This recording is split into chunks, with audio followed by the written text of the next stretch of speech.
हरे कृष्णा सर्वम कृष्णार्पणमस्तु. പ്രഭുപാദ് की जय, ഗുരു മഹാരാജ് की जय, രാധാ പവനപുരേഷൻ की जय.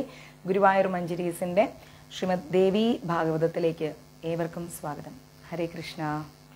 ഹരേ കൃഷ്ണ സർവം കൃഷ്ണാർപ്പണമസ്തു. ഞാൻ വന്നോട്ടോ മാതാജി, ഞാൻ വന്നോട്ടോ മാതാജി എന്ന് പറയുമ്പോൾ ഒരു സന്തോഷമാണ്. ഹരേ കൃഷ്ണ അച്ഛ, ഹരേ കൃഷ്ണ അമ്മേ, ഹരേ കൃഷ്ണ മോനെ. ഹായ് രസഗുള. എന്താണ് രസഗുള വിശേഷം? ഞാൻ ഇന്നലെ ഒരുപാട് വിഷമിച്ച ദിവസമായിരുന്നു. കാരണം എനിക്ക് എങ്ങനെ എന്താ പറയുക, ഒന്നുമില്ല മുതലാളി, ജോലി ചെയ്ത് ക്ഷീണിച്ചതിൻ്റെ ഒരു ഒരു ചെറിയ വയ്യായിക, അത്രയേ ഉള്ളൂ. എന്താ പറയുക, ഒരുപാട് വിഷമിച്ചു ഇന്നലെ. കാരണം നമ്മുടെ ക്ലാസ്സുകൾ മുടങ്ങിപ്പോകുന്നു, ഇവിടെ മണിക്കൂർ കണക്കിന് പവർ കട്ട് വരുന്നു, ഒരുപാട് വിഷമിച്ചു. അപ്പം ഗുരുവായൂരപ്പൻ തന്നെ അദ്ദേഹത്തിൻ്റെ രൂപത്തിൽ എന്താ പറയുക, എനിക്ക് ഒരു ഇൻവെർട്ടർ ഇവിടെ റെഡിയായി. അപ്പോൾ ആദ്യമൊക്കെ ഫിറ്റ് ചെയ്യുന്നതിൻ്റെ കുറേ തിരക്കിലായിരുന്നു. ഒരുപാട് സന്തോഷം. ഗുരുവായൂർ മഞ്ജരീസിൽ നിന്ന് ഒത്തിരി പേര് സഹായിക്കാൻ മുന്നോട്ട് വന്നു. പലരും എമൗണ്ട് ഇട്ടു, ഞാനത് തിരിച്ചു കൊടുത്തു. കാരണം എനിക്കിവിടെ കിട്ടി. ഒത്തിരി സന്തോഷം, ഒരുപാട് സന്തോഷം, ഏറെ സന്തോഷം. ജയന്തി അമ്മയും ശങ്കർ നാരായണൻ അച്ഛനും കൂടെ എനിക്ക് ഇവിടെ ഇൻവെർട്ടറിനുള്ള സഹായം എത്തിച്ചു. ഒരുപാട് സന്തോഷം. എങ്ങനെ നന്ദി പറയണമെന്ന് അറിയില്ല. കാരണം 8 മണിക്കൂർ 6 മണിക്കൂർ 9 മണിക്കൂറൊക്കെ അങ്ങ് പവർ ഓഫ് ചെയ്ത് കഴിഞ്ഞാൽ പിന്നെ കഴിഞ്ഞു, ഒന്നും ചെയ്യാനില്ല. നമുക്ക് സഫർ ചെയ്യുന്നതിലുപരി നമ്മുടെ ക്ലാസ് അത് ഒരു ക്വസ്റ്റ്യൻ മാർക്കായിരുന്നു എൻ്റെ മുന്നിൽ. അതുകൊണ്ട് ഞാൻ ഭഗവാന്റെ നാമത്തിൽ ഒത്തിരി നന്ദി പറയുന്നു. ഈ ഒരു വലിയൊരു ആപത്ത് ഘട്ടത്തിൽ സഹായിച്ചതിൽ. അതിൽ സുജു, സുധി, വന്ദനാമ്മ, ദിവ്യ, മാരാര്, അതുപോലെ എന്താ പറയുക ജിത്തു, പിന്നെ നമ്മുടെ ഗെറ്റ് ടുഗറിന് വന്ന എല്ലാവരും, മോനപ്പൻ മുതലാളി, പിന്നെ വേറൊരു ജയന്തിയമ്മ, ദെൻ വേറെ അതിലുള്ള കുറേ മാതാജിമാർ, അവരെല്ലാവരും ഒരേ കാലിൽ നിന്ന്, ജയമ്മ, ഈ പേര് പറയാൻ വിട്ടുപോയിട്ടുണ്ടെങ്കിൽ ക്ഷമിക്കുക. ഉള്ളത് കൊണ്ട് ഓണം പോലെ എന്ന് പറഞ്ഞ പോലെ അവരൊക്കെ മുന്നോട്ട് വന്നു. ഒത്തിരി പേര് എത്രയും പെട്ടെന്ന് നമുക്കത് ചെയ്യണമെന്ന് പറഞ്ഞുകൊണ്ട് ഒരുപാട് നന്ദി പറയുന്നു. ഒത്തിരി ഞാൻ സ്നേഹം അറിയിക്കുന്നു. കാരണം ഇതെനിക്ക് വലിയൊരു ചോദ്യചിഹ്നമായിരുന്നു, ഇനി എന്ത് ചെയ്യുമെന്നുള്ളത്. പക്ഷെ ഒരുപാട് ഒത്തിരി സന്തോഷം. ഹരേ കൃഷ്ണ. പിന്നെ എന്ന് പറയുമ്പം എങ്ങനെയാണ് വെജിറ്റേറിയൻ ആയത്? ആദ്യമേ വെജിറ്റേറിയൻ ആയിരുന്നു എന്ന്. ആദ്യമേ ഞാൻ നല്ല ഒന്നാന്തരം വെജിറ്റേറിയൻ ആയിരുന്നു. നല്ല ഉണക്കമീനും നല്ല ചെമ്മീൻ വറുത്തത് എൻ്റെ അമ്മ ഇങ്ങനെ ചീനച്ചട്ടിയിലിട്ട് പൊരിച്ചു കഴിഞ്ഞാൽ ആ ചെമ്മീനേക്കാൾ ഉപരി എനിക്കിഷ്ടം ആ ചീനച്ചട്ടിയായിരുന്നു. ആ ചീനച്ചട്ടിയും കൂന്തള ഫ്രൈയും. എനിക്ക് ഏറ്റവും ഇഷ്ടപ്പെട്ട മീൻ സ്രാവ് മീനായിരുന്നു. എൻ്റെ അച്ഛൻ അതെവിടെയുണ്ടെങ്കിലും എനിക്കത് വാങ്ങിച്ചു കൊണ്ടുത്തരുമായിരുന്നു. എനിക്ക് ഇതൊക്കെ കഴിക്കാനുള്ള ആഗ്രഹം കൊണ്ട് ഞാൻ ചെന്നൈയിലെത്തിയപ്പം, സുധി എനിക്കൊന്നും തരാൻ പറ്റില്ലെന്നോ, സുധി എനിക്ക് തരുന്ന സപ്പോർട്ട്, ആസ് എ ബ്രദർ എന്ന നിലയ്ക്ക് എനിക്ക് തരുന്ന സ്നേഹം, ഇതിനേക്കാൾ ഉപരി ഞാനൊന്നും പ്രതീക്ഷിക്കുന്നില്ല സുധി. ഇത് തന്നെയാണ് ഏറ്റവും വലുത്. ഇതെന്താടാ സുധി, പോടാ അവിടുന്ന് എന്നൊക്കെ എൻ്റെ ഏട്ടനോട് പറയുന്ന പോലെ സുധിയോട് പറയാൻ കിട്ടുമ്പം നെഞ്ചിൽ കൈവച്ച് പറയുന്നു, അതിനേക്കാൾ മറ്റൊരു സന്തോഷമില്ല സുധി. അപ്പം പിന്നെ എന്താ പറയുക, പിന്നെ എന്തായിരുന്നു, എല്ലാത്തിൻ്റെയും പേരും ഇപ്പം മറന്നുപോയി. ഇങ്ങനെയുള്ള ചില സാധനങ്ങളോടൊക്കെ എനിക്ക് ഭയങ്കര ആസക്തിയായിരുന്നു. ഞാൻ ചെന്നൈയിലേക്ക് വരുമ്പം, കല്യാണം കഴിച്ച് വന്നപ്പം എൻ്റെ അച്ഛൻ അത് ഇങ്ങനെ ചെറിയ ഐസ് ബോക്സിലിട്ട് ഫ്രീസ് ചെയ്ത് എൻ്റെ അമ്മ മസാലയൊക്കെ തേച്ച് എനിക്കത് ഇവിടെ ചെന്നൈയിൽ വരെ എത്തിക്കുമായിരുന്നു. അപ്പം എൻ്റെ അച്ഛൻ്റെ ജോലി എന്ന് പറഞ്ഞാൽ ചെമ്മീൻ എക്സ്പോർട്ട് ചെയ്യുന്ന ജോലിയാണ്. അപ്പം അതുകൊണ്ട് തന്നെ അതൊക്കെ എൻ്റെ മാമന്മാരാണെങ്കിലും ശരി, എൻ്റെ അമ്മയുടെ 2 ബ്രദേഴ്സും, അവർക്കും അത് തന്നെയാണ് ജോലി. അപ്പം അവരൊക്കെ എനിക്ക്, ഞാൻ എവിടെ ഉണ്ടെങ്കിലും എനിക്ക് ചെമ്മീൻ എത്തിച്ചു തരുമായിരുന്നു. അങ്ങനെ കഴിച്ചുകൊണ്ടിരുന്ന ഒരാളാണ് ഞാൻ. എനിക്ക് ബാക്കി ഫിഷൊന്നും ഇഷ്ടമല്ല, വേറെ ഒന്നും ഞാൻ കഴിക്കില്ല, മറ്റ് ഇറച്ചികളൊന്നും എനിക്കിഷ്ടമല്ല. പക്ഷേ കാലക്രമേണ എൻ്റെ അച്ഛൻ തന്നെയാണ് എന്നെ വെജ് ആവാൻ പ്രേരിപ്പിച്ചുകൊണ്ടിരുന്നത്. കുറച്ചും കൂടെ ഞാൻ ഇതായപ്പോൾ അച്ഛൻ എന്നോട് പറഞ്ഞു, എപ്പോഴും ഇങ്ങനെ മീനൊന്നും കഴിക്കരുത്, ചൊവ്വ വെള്ളി അതൊക്കെ ഒഴിവാക്കണം. കാരണം എൻ്റെ വീട്ടിലെ സിസ്റ്റം അതായിരുന്നു, അതൊക്കെ ഒഴിവാക്കണം. പിന്നെ അത് ശനിയാഴ്ചയും കൂടെ ആക്കി. ഹനുമാൻ കോവിലിൽ പോകുമ്പോൾ അങ്ങനെ നോൺ കഴിച്ച് പോകാൻ പാടില്ല, അതിൻ്റെ 2 ദിവസം മുമ്പേ കഴിക്കരുത്, പിന്നെ ഏകാദശി, അതൊക്കെ അങ്ങനെ അങ്ങനെ അങ്ങനെ അങ്ങനെ എന്നെ പഠിപ്പിച്ചു. പിന്നെ ഇസ്കോണിൽ പോയി ജപിക്കാൻ പഠിച്ചപ്പോഴേക്കും ഓട്ടോമാറ്റിക്കലി ഇതെല്ലാം സ്റ്റോപ്പായി. ഇപ്പോൾ ഞാൻ അതിൻ്റെ അടുത്ത് കൂടെ പോലും പോവില്ല. കുറേ വർഷങ്ങളായി ആ ഭാഗത്തേക്ക് ഞാൻ പോകുന്നില്ല. പിന്നെ ഒരാൾ എങ്ങനെ സ്റ്റോപ്പ് ചെയ്തു എന്നുള്ളതിലല്ല കാര്യം. നമുക്ക് ചുറ്റുള്ള ആളുകൾ പലതും ചെയ്യും, ഒരുപാട് കാര്യങ്ങൾ ചെയ്യും. ഇപ്പം എൻ്റെ കൂടെ നടക്കുന്ന എൻ്റെ പല ഫ്രണ്ട്സും, ലേഡീസ് ഫ്രണ്ട്സും മദ്യപിക്കാറുണ്ട്. ഞാൻ അവരുടെ കൂടെ ഇരിക്കാറുമുണ്ട്. കാരണം അവരുടെ വായിലെ വിടുവായുത്തരം കേൾക്കാൻ എനിക്ക് വലിയ ഇഷ്ടമാണ്. ചിലവരൊക്കെ ഭയങ്കര കഴമ്പുണ്ടാവും. എൻ്റെ കൂടെ നടക്കുന്ന പല ജെൻസും മദ്യപിക്കാറുണ്ട്. സോ ഞാൻ മദ്യപിക്കാറില്ല. എൻ്റെ കൂടെ നടക്കുന്ന പല ലേഡീസ് ഫ്രണ്ട്സും സ്മോക്ക് ചെയ്യാറുണ്ട്. ഞാൻ സ്മോക്ക് ചെയ്യാറില്ല. കാരണം ഇന്ന് വരെ അതൊന്നും യൂസ് ചെയ്തിട്ടുമില്ല. നമ്മൾ മറ്റുള്ളവർ എന്ത് ചെയ്യുന്നു എന്നുള്ളതിലല്ല, നമ്മൾ എന്ത് ചെയ്യുന്നു എന്നുള്ളതിലാണ് കാര്യം. എൻ്റെ ജീവിതത്തിൽ ഒരു കാര്യം വേണ്ട എന്ന് തീരുമാനിക്കേണ്ടത് മറ്റുള്ളവരെ കണ്ടിട്ടല്ല, എൻ്റെ ഓൺ ഡിസിഷനാണ്, എൻ്റെ തീരുമാനമാണ്. അതിൽ ഞാൻ എൻ്റെ അച്ഛനും അമ്മയും പറയുന്നത് കേൾക്കും. കാരണം അവരെ ഞാൻ ധിക്കരിക്കാൻ ഇഷ്ടപ്പെടുന്നില്ല. അതർവൈസ് എനിക്ക് നിങ്ങളെങ്ങനെ അങ്ങനെയായി അതെനിക്ക് പറഞ്ഞു തരൂ എന്ന് പറയുന്നതിനോട്, എന്ന് ചോദിക്കുന്നതിനോട് എനിക്ക് യാതൊരു ഇഷ്ടമില്ല. ഇപ്പം എൻ്റെ മോനെയും ഞാൻ ഒന്നിനും നിർബന്ധിക്കാറില്ല. നല്ലത് പറഞ്ഞു കൊടുക്കും. നല്ല വഴിക്ക് അവൻ വരേണ്ട സമയം അവൻ വരും. ഇപ്പം എനിക്ക് അവനെക്കുറിച്ച് യാതൊരു കംപ്ലയിൻസും ഇല്ല. അവൻ വരണമെന്ന് തോന്നുന്ന സമയത്ത് അവൻ വരും. ഞാൻ എന്തിനാണ് നിർബന്ധിക്കുന്നത്? എല്ലാം ഒരു ജീവാത്മാവാണ് അല്ലേ? ജീവാത്മാക്കളെ നമ്മൾ നിർബന്ധം പിടിപ്പിച്ചു കഴിഞ്ഞാൽ എന്താ ചെയ്യാന്നറിയോ? നമ്മളെ കണ്ണു വെട്ടിച്ചിട്ട് അവർ തെറ്റ് ചെയ്യും. അതിനോടൊന്നും എനിക്ക് താല്പര്യമില്ല. എൻ്റെ ഫ്രണ്ട്സൊക്കെ മദ്യപിക്കുമ്പോഴും സിഗരറ്റ് വലിക്കുമ്പോഴൊക്കെ ഞാൻ പറയും, നിങ്ങൾ മദ്യപിച്ചോ, ഞാൻ ഒരു പരിധി വരെ സഹിക്കും, സ്മോക്ക് ചെയ്യില്ലേ.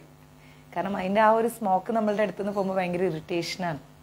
അപ്പം ഞാൻ പറയും അങ്ങനെ ചെയ്യില്ല, അത് മാത്രം എനിക്ക് ഇഷ്ടമില്ല പറയും. അപ്പം എൻ്റെ കൂട്ടുകാരെന്താണെന്ന് വെച്ച് കഴിഞ്ഞാൽ ഞാനുണ്ടെങ്കിൽ കുറേ ദൂരെ പോയി നിന്നിട്ടാണ് സിഗരറ്റ് വലിക്കാറ്. മനസ്സിലായില്ലേ? എനിക്ക് അവരെ ഒരിക്കലും എന്താ പറയുക ഫോഴ്സ് ചെയ്ത് ചെയ്യരുത് എന്നെനിക്ക് പറയാൻ പറ്റില്ല. അതിനുള്ള സപ്പോർട്ട് എൻ്റെ കയ്യിൽ നിന്നില്ല. അതിനുള്ള അഡ്വൈസ് ഞാൻ കൊടുക്കാറുണ്ട്. താല്പര്യമുണ്ടെങ്കിൽ ചെയ്യട്ടെ, താല്പര്യമില്ലെങ്കിൽ വേണ്ട. ഇന്ന് മലയാള സിനിമയിൽ എടുത്തു കഴിഞ്ഞാൽ ഒരുപാട് എന്താ പറയുക ആളുകൾ മദ്യപിച്ചിട്ട് അവരുടെ നല്ല കരിയറിൽ നല്ല പീക്ക് ലെവലായി നിൽക്കുന്ന സമയത്തുള്ള ഇഷ്യൂസ് അറിയാം അല്ല. എൻ്റെ വളരെ അടുത്തൊരു സുഹൃത്ത്, ലേഡി ഫ്രണ്ട്, എന്താ പറയുക, അമ്മ കഴിച്ചോളൂ എനിക്ക് വേണ്ട. ബിന്ദുമ്മ ബ്രിട്ടാനിയ ബിസ്ക്കറ്റ് എടുത്ത് അങ്ങോട്ടും ഇങ്ങോട്ടും നടക്കുന്നുണ്ട് എൻ്റെ മുന്നിൽ കൂടെ. ഇഷ്ടം പോലെ ലേഡീസ് എല്ലാം ഒരുപാട് പേര് മദ്യപിക്കും. പിന്നെ എൻ്റെ വളരെ അടുത്തൊരു ക്ലോസ് ഫ്രണ്ട്, പേരൊന്നും ഞാൻ പറയില്ല, ലൈവാണ്, വളരെ അടുത്ത സുഹൃത്ത്, എപ്പോഴും എറണാകുളത്ത് എൻ്റെ ഫ്ലാറ്റിൽ വന്നു കഴിഞ്ഞാൽ അവൾക്ക് ആദ്യം വേണ്ടത് ബിയറാണ്. ബിയറ്, മദ്യം, അങ്ങനെയുള്ള എൻ്റെ കൂട്ടുകാരെല്ലാം കൂടെ മേടിച്ചുകൊണ്ട് വരും, കഴിക്കും. ബിയറും ബ്രാൻഡിയും കൂടെ ഒരുമിച്ച് ഗ്ലാസ്സിലൊഴിച്ച് കഴിക്കും. അറിയോ? ഇതൊക്കെ എല്ലാം കണ്ടിട്ടാണ് ഞാനിവിടെ വന്നിരിക്കുന്നത്. നമ്മളെ ഒരു കാര്യത്തിനും പ്രകോപിതയാക്കാൻ കഴിയില്ല. മനസ്സിലായില്ലേ? എന്നെ അങ്ങനെ പ്രകോപിപ്പിക്കാൻ കഴിയില്ല. അത് നടക്കൂല. ഞാനൊരു തീരുമാനം എടുത്തതാ. അതിൽ നിന്ന് ഞാൻ മാറില്ല. എന്ത് വന്നാലും ശരി ഞാൻ മാറൂല. ഇനി ഇടിഞ്ഞു പൊളിഞ്ഞ് വീണാലും ശരി ഞാൻ മാറൂല. അതെൻ്റെ ഒരു ഓൺ ഡിസിഷനാണ്. എൻ്റെ തീരുമാനങ്ങളിൽ ഉറച്ചു നിൽക്കുക എന്നുള്ളതാണ് ഞാൻ റെസ്പെക്റ്റ് ചെയ്യുന്ന എൻ്റെ വ്യക്തിത്വം. ഞാൻ എന്നിൽ കാണുന്ന ഏറ്റവും നല്ല ക്വാളിറ്റിയും അതാണ്. മറ്റൊന്നും ഞാൻ കാണുന്നില്ല. അതിന് വേണമെങ്കിൽ മറ്റുള്ളവർക്ക് അഡമന്റ് ക്യാരക്ടർ, അഹങ്കാരം, ധിക്കാരം എന്നൊക്കെ പറയാം. പക്ഷെ അത് എൻ്റെ ഒരു സന്തോഷമാണ്. ഓക്കെ. പിന്നെ അങ്ങനെ ഇരിക്കുമ്പോൾ എൻ്റെ സുഹൃത്തിനോട് ഞാൻ പറഞ്ഞു, നിന്റെ ഇന്റേണൽ ഓർഗൻസ് അടിച്ചു പോകും വൈകാതെ. അന്നും ഓപ്പറേഷന് കാശ് തരാൻ ഞാനേ കാണും, ഈ വക തോന്നിവാസങ്ങളൊന്നും വേണ്ടടാ എന്ന് പറയുമ്പം അവർ കുറേ ചിരിക്കും. പിന്നെ ആ മദ്യപാന കമ്പനി ഒരു കരച്ചിൽ അവസാനിക്കും. ഒരു രസം. ഇവർ കുടിച്ചിട്ട കുപ്പിയും ടേബിളും ഒക്കെ ക്ലീൻ ചെയ്യുന്ന ജോലിയാണ് എനിക്ക്. എന്ന് പറഞ്ഞ ഒരു ബാറില് ആൾക്കാരെങ്ങനെയാണെന്ന് വെച്ച് കഴിഞ്ഞാൽ മദ്യം വിളമ്പും, പക്ഷെ അവർ മദ്യപിക്കില്ല. കാരണം എന്താ, അവരുടെ ഡ്യൂട്ടി ടൈമാണത്. അപ്പോൾ ആ മദ്യപിച്ചിട്ട് ഛർദ്ദിച്ചു പോകുന്നത് വരെ ക്ലീൻ ചെയ്യുന്ന ജോലിയാണ് അവരുടേത്. ആസ് ദ സെയിം ആ സമയത്ത് ഞാനും ബാറിലൊരു തൊഴിലാളിയെ പോലെയാണ്. അതൊക്കെ ക്ലീൻ ചെയ്യുക, എല്ലാം കളയുക എന്നുള്ളതാണ് എൻ്റെയും ആ സമയത്തെ ഡ്യൂട്ടി. സോ അവസാനം ഞാൻ അറിയുന്നത് പാൻക്രിയാസ് അടിച്ചു പോയി എന്നാണ്. അങ്ങനെ അത് റിമൂവ് ചെയ്തെടുത്തു. അത് റിമൂവ് ചെയ്തതിന് ശേഷം അവൾക്ക് മര്യാദയ്ക്ക് ഫുഡ് കഴിക്കാൻ പറ്റുന്നില്ല. ഒന്ന് കഴിച്ചാലും ഡൈജഷൻ ആവില്ല. അപ്പം ഞാൻ അവളെയും കൂട്ടി അവിടെ പോയി ഞാൻ പറഞ്ഞു, നീ ബാ നമുക്കൊരു സ്ഥലം വരെ പോകാണ്ടെന്ന് പറഞ്ഞു. എവിടെയാ അമ്മു? നന്നായിട്ട് ഫുഡ് കഴിക്കുന്ന ഒരാളായിരുന്നു. എൻ്റെ അടുത്ത് ഓടി വന്നിട്ട് പറയും, അമ്മു നീ ആ സാമ്പാർ ഉണ്ടാക്കിക്കേ എന്നൊക്കെ പറഞ്ഞ് എന്നെ കൊണ്ട് ഒരുപാട് ഡിഷസ് ഉണ്ടാക്കി ആസ്വദിച്ച് കഴിക്കും അവള്. അങ്ങനെ ഒരുപാട് ഫുഡ് ഇഷ്ടപ്പെടുന്ന അവള് ഇതൊക്കെ കഴിഞ്ഞതിന് ശേഷം ഞാൻ പറയും, വാടാ നമുക്കൊരു സ്ഥലം വരെ പോയിട്ട് വരാമെന്ന്. എവിടെയാമ്മു? ഞാൻ പറയും, വാ കാണിച്ചു തരാം എന്നും പറഞ്ഞ് ഞാൻ കൂട്ടിക്കൊണ്ടുപോയി. നേരെ ഹൈവേ ഗാർഡനിൽ കയറി. കാശ് പോയാലും കുഴപ്പമില്ല എന്ന് ഓർത്തിട്ട്, എടപ്പള്ളിയിലുള്ളവർക്കറിയാം എനിക്ക് ഏറ്റവും ഇഷ്ടപ്പെട്ട ഹോട്ടലാണ്. ഹൈവേ ഗാർഡനിൽ ചെന്നിട്ട്, അന്നൊക്കെ അവിടെ ബൊഫറ്റ് ആയിരുന്നു, ഇന്ന് ബൊഫറ്റ് ഇല്ല. വിസ്തരിച്ച് ഞാനൊരു ബൊഫറ്റ് അങ്ങോട്ട് കഴിച്ചു അവളെ മുന്നിൽ നിന്ന്. നല്ല വെജിറ്റേറിയൻ ബൊഫറ്റ്. ഞാൻ പറഞ്ഞു, എന്തു പറ്റി? കഴിക്കേ, നല്ല ടേസ്റ്റ് ഉണ്ട്, സൂപ്പിൽ തുടങ്ങുമോ? എന്താ രുചി, ആഹാ. എന്താ കഴിക്കാത്ത? അല്ല മോ എനിക്കങ്ങനെ വിശപ്പ് തോന്നുന്നില്ല, കഴിക്കണം എന്നൊക്കെ ആഗ്രഹമുണ്ട്. ഞാൻ പറഞ്ഞു, ഓഹോ മോളുടെ പാൻക്രിയാസ് അങ്ങ് എടുത്തു കളഞ്ഞു അല്ലേ? ഇപ്പം എങ്ങനെയുണ്ട്? ഇത് നിന്നോട് ഞാൻ 2-3 വർഷം മുമ്പേ പറഞ്ഞ കാര്യമാണ്. അന്ന് നിനക്ക് എൻ്റെ ഉപദേശം ഇഷ്ടപ്പെടുന്നില്ല, ഇന്ന് നീ അവിടെ ഇരിക്കുക, ഞാൻ തിന്നട്ടെ, നിന്റെ കാശിൽ ഞാൻ തിന്നട്ടെ എന്ന് പറഞ്ഞു. അന്ന് തൊട്ടിട്ട് അവൾ എന്നോട് ദുഷ്ടേ എന്നും പറഞ്ഞുകൊണ്ട് കുറേ എന്നെ അങ്ങ് എന്താ പറയാ ചീത്ത വിളിച്ചു. പക്ഷെ ഞാൻ നന്നായിട്ട് കഴിച്ചു, സുഖമായിട്ട് കഴിച്ചു, ഇന്നും കഴിക്കുന്നു ഫുഡ് കേട്ടോ. അപ്പോൾ നമ്മുടെ ജീവിതം എന്ന് പറഞ്ഞു കഴിഞ്ഞാൽ ഞാൻ ഇത് അഡ്വൈസ് ചെയ്യല്ല കേട്ടോ, ഇതൊക്കെ ഞാൻ ഒരുപാട് കണ്ടതാണ്. ഇവിടെ പറയാൻ പറ്റാത്ത തരത്തിലുള്ള പല പല പല പല കാര്യങ്ങളും ഞാൻ ഒത്തിരി കണ്ടിട്ടാണ് ഞാൻ ഇന്നിവിടെ ഇരിക്കുന്നത്. എൻ്റെ അതുപോലെ ഒരു സുഹൃത്ത് കല്യാണത്തിൻ്റെ തലേന്ന് ഒരാളുടെ കൂടെ വേറൊരു മനുഷ്യൻ, മീൻസ് കാസ്റ്റിലുള്ള ഒരാളുടെ കൂടെ ഓടിപ്പോയി കല്യാണം കഴിച്ചു. അദ്ദേഹത്തെ വെച്ചുകൊണ്ട് വേറൊരു റിലേഷൻഷിപ്പ് മെയിൻറ്റെയിൻ ചെയ്തു. അങ്ങനെ അത് കണ്ണോട് കണ്ടപ്പം അവൻ ആത്മഹത്യ ചെയ്തു. അത് കഴിഞ്ഞ് അവൾ വേറൊരാളെ കല്യാണം കഴിച്ചു. ഇങ്ങനെ ഞാൻ പറഞ്ഞില്ലേ, എണ്ണിയാലൊടുങ്ങാത്ത അനുഭവങ്ങൾ ഉള്ള ജീവിതങ്ങളിലൂടെ ഞാൻ കടന്നു വന്നതാണ്. ഒത്തിരി കണ്ടും കേട്ടും അറിഞ്ഞും മനസ്സിലാക്കിയും ഇതൊന്നുമല്ല വേൾഡ് എന്ന് പറയുന്നത്. എൻ്റെയും അപ്പുറത്താണ് ഒരു ലോകം. ആ ലോകത്തൊരു ശാന്തിയുണ്ട്, സമാധാനമുണ്ട്. ഞാൻ എൻ്റെ ഒരു ഫ്രണ്ട്സിൻ്റെ വീട്ടിലേക്കും പോകാറില്ല, ആരുടെ വീട്ടിലേക്കും പോകാറില്ല. ഞാനിവിടെ എൻ്റെ വീട്ടിൽ ഉണ്ടാവും. ആർക്ക് വേണമെങ്കിലും ഇങ്ങോട്ട് വരാം, ആർക്ക് വേണമെങ്കിലും വരാം. അവിടെ എറണാകുളത്ത് ഞാൻ താമസിക്കുമ്പോഴും എൻ്റെ കൂട്ടുകാരെല്ലാവരും കൂടെ ഞാനുണ്ടെങ്കിൽ ഓടി പഠിച്ച് വീട്ടിലെത്തി. പിന്നെ എനിക്ക് അടുക്കളയിൽ നിന്ന് ഇറങ്ങാനൊരു സമയം ഉണ്ടാവില്ല. കുക്ക് ചെയ്ത് ഞങ്ങളെല്ലാവരും ഒരുമിച്ചിരുന്ന് കഴിക്കാമെന്നല്ലാതെ ഞാൻ ഇന്ന് വരെ എൻ്റെ ഫ്രണ്ട്സിൻ്റെ വീട്ടിലേക്കൊന്നും പോയിട്ടില്ല. എന്തോ എനിക്കങ്ങനെ പോകാൻ കഴിയാറില്ല, എനിക്കിഷ്ടമല്ല, അതാണ് കാര്യം. എന്തോ ഒരു അസ്വസ്ഥതയാണ് എനിക്ക്. അപ്പം അങ്ങനെയൊക്കെയാണ് കാര്യങ്ങൾ. അപ്പം നമുക്ക് എന്താ പറയുക, ഭഗവാനും ഭക്തിയും ഇവരൊക്കെ എന്നെ കളിയാക്കുന്ന കാര്യവും ഇത് തന്നെയായിരുന്നു. എന്താ പറയുക, ഞങ്ങൾ 3 ബെഡ്റൂം ഫ്ലാറ്റാണ് എറണാകുളത്ത്. അതിൽ ഞങ്ങൾ കിടക്കുന്നത് 2 ബെഡ്റൂമിൽ. ഇനി ഒരു ബെഡ്റൂം എൻ്റെ പൂജാമുറിയാണ്. എന്നിട്ട് ഭയങ്കര ചീത്ത എനിക്ക്. അവളും കുറേ ദൈവങ്ങളും, ഇഷ്ടം പോലെ ദൈവങ്ങളും ഉണ്ട്, അവളും ഉണ്ട്. വൈകുന്നേരമായാലും മണിയടിയും എൻ്റെ അമ്മോ എന്തോ പറയാനാ. പിന്നെ കുറേ പായസം കിട്ടും, കുറേ നിവേദ്യം കിട്ടും തിന്നാൻ എന്നൊക്കെ പറഞ്ഞുകൊണ്ട് കളിയാക്കലായിരുന്നു എൻ്റെ. അന്നും അതെ ഇന്നും അതെ. പക്ഷേ ഇപ്പോൾ അവർക്ക് എൻ്റെ ഈ ക്ലാസ്സുകളൊക്കെ കാണുമ്പോൾ അവരെന്നോട് പറയും, നിന്നെ കാണുമ്പോൾ മറ്റുള്ളവർക്ക് ചിലപ്പോൾ അത്ഭുതം തോന്നാം, ഈവൻ നിന്റെ അച്ഛനും അമ്മയ്ക്കും പോലും. പക്ഷെ ഞങ്ങൾക്ക് അത്ഭുതമില്ല, കാരണം നീ പണ്ടേ ഇങ്ങനെയാണെന്ന് ഞങ്ങൾക്കറിയാം എന്ന് പറയും. ഞാൻ പറയും, ലോകത്തിനെ മുഴുവൻ ഉപദേശിച്ച് നന്നാക്കാൻ പറ്റുന്നുണ്ട്, നിങ്ങളെ ഒരെണ്ണത്തിന് എനിക്ക് മാറ്റാൻ പറ്റുന്നില്ലല്ലോ.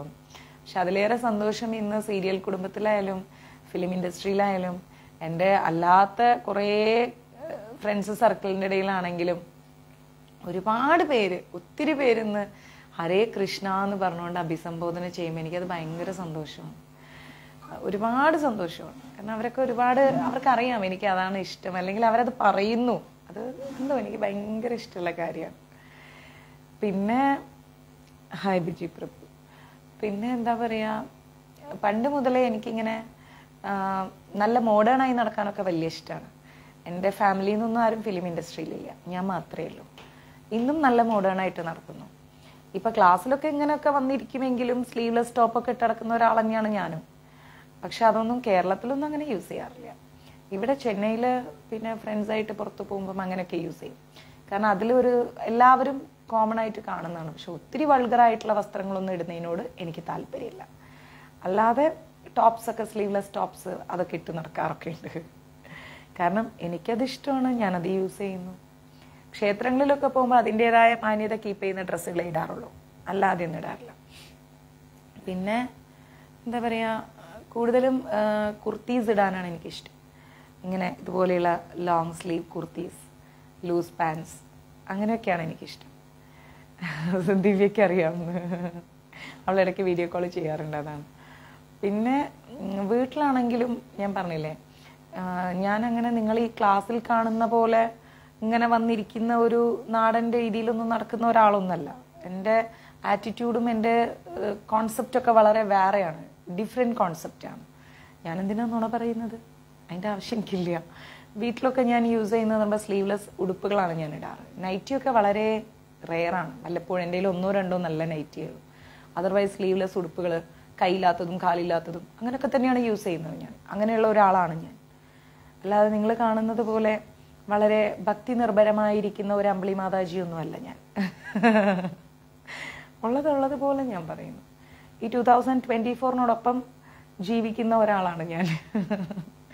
പിന്നെ സാരിയൊക്കെ ഇടാൻ എനിക്ക് വലിയ ഇഷ്ടമാണ്, സാരിയൊക്കെ ഇടാറുണ്ട്. സിനിമ കാണാനൊന്നും അങ്ങനെ വലിയ ഇഷ്ടമൊന്നുമില്ല, എന്താണെന്ന് അറിഞ്ഞൂടാ. ഇഷ്ടമാണ് പഴയ സിനിമ, ജയഭാരതി ചേച്ചിയുടെയും അങ്ങനെയുള്ള കുറേ കാര്യങ്ങൾ, അങ്ങനെയുള്ള സിനിമകളൊക്കെയാണ് എനിക്കിഷ്ടം. അതെ, റൂമിൽ ഞങ്ങൾ ഭയങ്കര തറകളാണ്. അങ്ങനെയൊക്കെയാണ് കുറേ കാര്യങ്ങൾ. എനിക്കതൊക്കെയാണ് ഇഷ്ടം. ഞാൻ അങ്ങനെയൊക്കെയാണ്. നിങ്ങൾ വിചാരിക്കുന്നത് പോലെ ഭയങ്കര ഭക്തി ഭക്തി എന്ന് പറയുന്നൊരു സംഭവം എനിക്കില്ല. ഞാൻ ഭക്തി പ്രാക്ടീസ് ചെയ്യുന്ന ഒരാളാണ്. അങ്ങനെ ഈ പുസ്തകങ്ങളൊന്നും ഇല്ലെങ്കിൽ എനിക്ക് നിങ്ങൾക്ക് ക്ലാസ് എടുത്ത് തരാനൊന്നും പറ്റുമൊന്നുമില്ല, മനസ്സിലായില്ലേ? അതുകൊണ്ട് തന്നെ ഞാനെല്ലാം നിങ്ങളെപ്പോലെ പഠിക്കുന്ന ഒരാളാണ്. എനിക്കങ്ങനെ നിങ്ങളിൽ നിന്ന് വ്യത്യസ്തമായിട്ടൊന്നുമില്ല. നിങ്ങളും ഞാനൊക്കെ ഒരുപോലെയാണ്, സാധാരണയായിട്ടിരിക്കുന്ന ഒരാളാണ്. ഓക്കെ, എനിക്ക് ഇങ്ങനെ ജീവിക്കാനാണ് എനിക്കിഷ്ടം. അതുപോലെ എന്താ പറയുക, ഞാൻ മോളിലൊക്കെ പോകാറുണ്ട്. ഒന്നും വാങ്ങില്ല കേട്ടോ, അത് വേറെ കാര്യം. കുറച്ച് പിശുക്കുണ്ടോ എന്ന് ചോദിച്ചാൽ കുറച്ച് എന്ന് ഞാൻ പറയും. പക്ഷെ എൻ്റെ കൂട്ടുകാർ പറയുന്നത് അങ്ങനെയല്ല. ഇതുപോലെ ഒരു സാധനത്തിന് ഈ ലോകത്ത് ഞാൻ കണ്ടില്ല എന്നാണ് പറയുന്നത്. അത് ജീവിതത്തിൻ്റെ വന്ന വഴികൾ കൊണ്ടുള്ള പാഠം കൊണ്ടാണ്. ഓക്കെ, അങ്ങനെയൊക്കെയാണ് ഞാൻ. എന്താ പറയുക, ലിപ്സ്റ്റിക് ഒന്നും എൻ്റെ ജീവിതത്തിൽ നിന്ന് എനിക്ക് മാറ്റി നിർത്താൻ പറ്റുന്നൊരു ഘടകമേ അല്ല. അതൊക്കെ ഞാൻ എപ്പോഴും, എനിക്ക് എൻ്റെ കയ്യിൽ ഏറ്റവും കൂടുതൽ ഉള്ളത് അതാണ്. എൻ്റെ അച്ഛൻ എന്നെ അങ്ങനെയാണ് പഠിപ്പിച്ചത്. കുഞ്ഞിലേ ഇങ്ങനെയുള്ള കുറേ സാധനങ്ങളൊക്കെ മേടിച്ച് തന്ന് അങ്ങനെയൊക്കെ അതിന് പറ്റിയൊരു പ്രൊഫഷനിലുമാണ് ഇന്ന് ഞാൻ നിൽക്കുന്നത്. ഓക്കെ, ഇതൊക്കെയാണ് എൻ്റെ കാര്യങ്ങൾ. അങ്ങനെയൊക്കെയാണ് സംഭവം. പക്ഷേ എന്താ പറയുക, മുമ്പൊക്കെ ഭയങ്കര ദേഷ്യപ്പെടലൊക്കെ ആയിരുന്നു എനിക്ക്. ഭയങ്കര ദേഷ്യം, ആരോട് എന്തും പറയുന്നുള്ളൊരു സ്വഭാവമൊക്കെ ആയിരുന്നു. പക്ഷെ ഇപ്പം എന്ന് പറയുമ്പം ഞാൻ ദേഷ്യപ്പെടില്ല. ഞാനിങ്ങനെ പറഞ്ഞാൽ നന്നാവാത്തവരോട് പറഞ്ഞിട്ട് എന്ത് കാര്യം, പോയി പണി വെക്കുക എന്നൊക്കെ പറഞ്ഞ് എന്താ പറയുക, അങ്ങനെയൊക്കെ ഉള്ള ഒരാളാണ്. ഇപ്പം എനിക്ക് അങ്ങോട്ട് ആരോടും ഞാനങ്ങനെ ദേഷ്യപ്പെടുക, വാശി കാണിക്കുക, വെറുപ്പ് കാണിക്കുക, അതൊന്നും ഞാൻ ചെയ്യില്ല. എനിക്കതൊന്നും ഇഷ്ടമല്ല. ഞാനിപ്പോൾ അതൊന്നും അങ്ങനത്തെ പരിപാടിക്കേ പോവില്ല. എൻ്റെ ലൈഫിൽ ഞാനിപ്പോൾ ദേഷ്യപ്പെടുന്ന 2 വ്യക്തികൾ ഉണ്ടെങ്കിൽ, ഒന്ന് എൻ്റെ സഞ്ജൂട്ടൻ, ഒന്ന് ബിന്ദു അമ്മ. അവരോടല്ലാതെ ഞാൻ വേറെ ആരോടും ദേഷ്യപ്പെടില്ല. ബിന്ദു അമ്മയോടാണ് ഏറ്റവും കൂടുതൽ ഞാൻ ദേഷ്യപ്പെടുന്നത്. അത് ബിന്ദു അമ്മയ്ക്കും അറിയാം. കാരണം മറ്റൊന്നുമല്ല, മനുഷ്യൻ്റെ അവസ്ഥയാണ്. എന്താ പറയുക, എൻ്റെ ഉള്ളിലൊരു ആദി, എങ്ങാനും എനിക്ക് എന്തെങ്കിലും പറ്റില്ല എന്ന് വിശ്വാസമുണ്ട്. പക്ഷേ ബിന്ദു അമ്മയിൽ ഒരു കുറവും ലോകം കാണരുത്, അതെനിക്ക് നിർബന്ധമാണ്. മനസ്സിലായില്ലേ? ഒരു ലോകം ബിന്ദു അമ്മയിൽ ഒരു കുറവും കാണരുത്, അതെനിക്ക് വളരെ നിർബന്ധമാണ്. അപ്പം അതേപോലെ ഞാൻ ബിന്ദു അമ്മയെ ട്രെയിൻ ചെയ്തുകൊണ്ടേയിരിക്കുന്നു. വളരെ സ്ട്രിക്റ്റായിട്ട് ഞാൻ ട്രെയിൻ ചെയ്യുന്നു ബിന്ദു അമ്മയെ. അങ്ങനെ ഞാൻ ട്രെയിൻ ചെയ്യുന്നു, ബിന്ദു അമ്മേ അത് നിങ്ങൾ ചെയ്തത് ശരിയല്ല, ഇത് നിങ്ങൾ ചെയ്തത് ശരിയല്ല, നിങ്ങൾ ഇത് ചെയ്യാൻ പാടില്ല, ഇത് വളരെ മോശമായി പോയി എന്നൊക്കെ പറഞ്ഞുകൊണ്ട് അങ്ങോട്ട് ഞാൻ ഷൗട്ട് ചെയ്യും. നിങ്ങളെ ഞാൻ ഇന്ന് ശരിയാക്കും, നോക്കിക്കോ എന്നൊക്കെ പറഞ്ഞാണ് ഞാൻ ഷൗട്ട് ചെയ്യാറ്. അതുകൊണ്ട് തന്നെ ബിന്ദുമ്മ ഇന്ന് നല്ല ഒരു എന്താ പറയുക, പൂർണ്ണതയായ ഒരു വീട്ടമ്മയായി ബിന്ദുമ്മ മാറിക്കൊണ്ടിരിക്കുകയാണ്. അവർ തെരുവിൽ നിന്ന് വന്ന ഒരാളാണെന്ന് ഇപ്പോൾ എനിക്ക് തോന്നാറേ ഇല്ല. ഞാൻ ഇടയ്ക്ക് അവരുടെ ചില സ്വഭാവങ്ങൾ അവർ കാണിക്കും, അതിൽ ഞാൻ വളരെയധികം ഫെഡപ്പ് ആവാറുണ്ട്. ആസ് യൂഷ്വൽ അത് കഴിഞ്ഞാൽ അത് കഴിഞ്ഞു.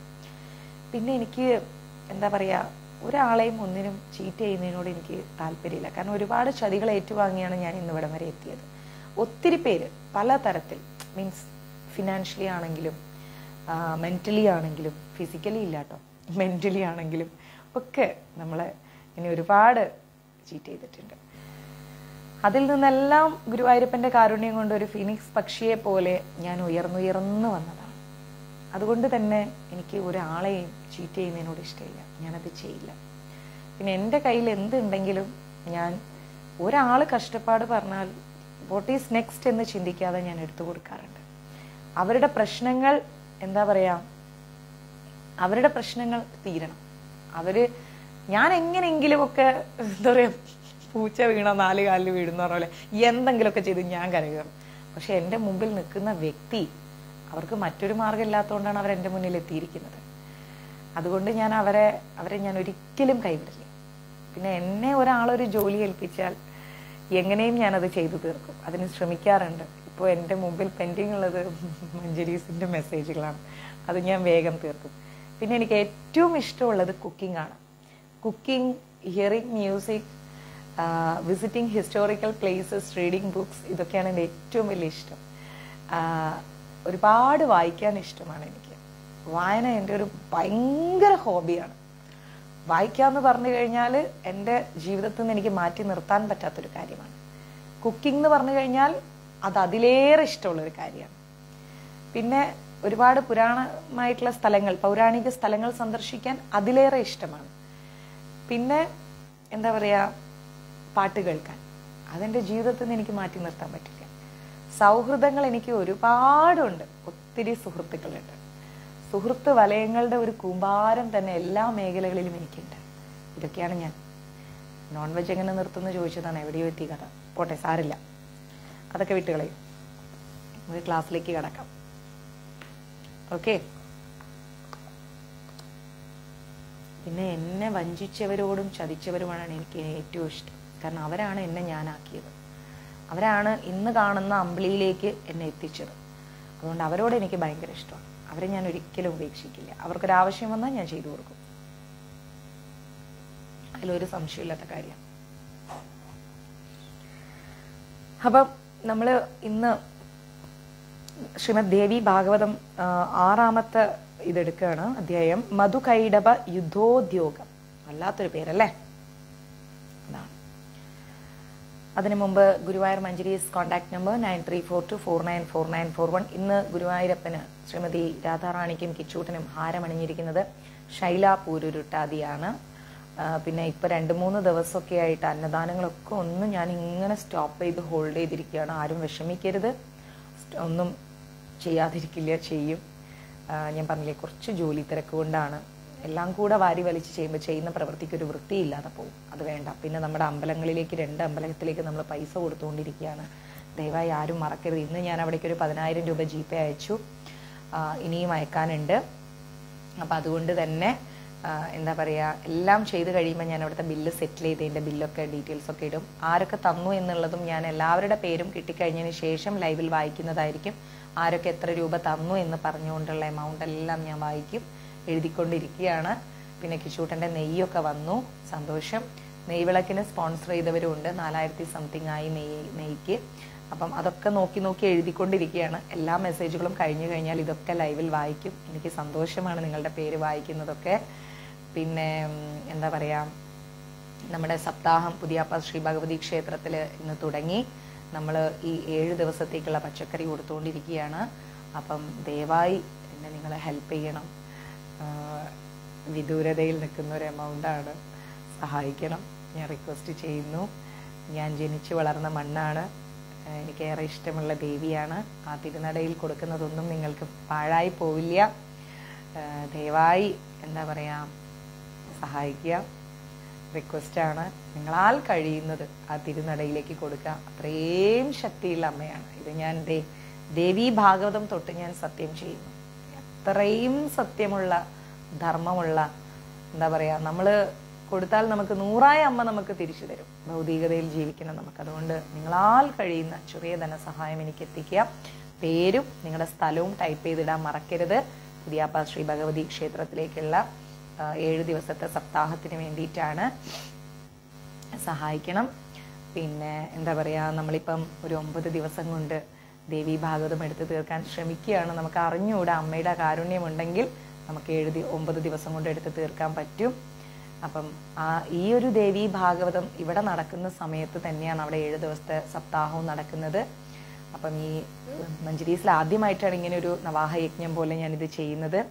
അപ്പം ഈ സമയത്ത് തന്നെ നമുക്ക് ആ ഒരു പുണ്യ പ്രവൃത്തി ചെയ്യാൻ സാധിച്ചാൽ ഒരുപാട് സന്തോഷം. അമർ അവിടെ പോകണം, ക്ഷേത്രത്തിൽ ഉച്ചയ്ക്ക് അന്നദാനം കഴിക്കണം. സാധിച്ചാൽ അമ്മയും കൊണ്ടുപോകൂ. സപ്പോസ് അമ്മയ്ക്ക് വരാൻ പറ്റുന്നില്ലെങ്കിൽ മോന് അമ്മയ്ക്കുള്ള ചോറ് മാതാജി വിളിച്ച് പറയാം. അവിടെ എൻ്റെ അച്ഛൻ്റെ അടുത്ത് പറയാം, അച്ഛൻ മോന് പാത്രത്തിലാക്കി തരും. അമ്മയ്ക്ക് ആ പ്രസാദം കൊണ്ടുപോയി കൊടുക്കണം കേട്ടോ.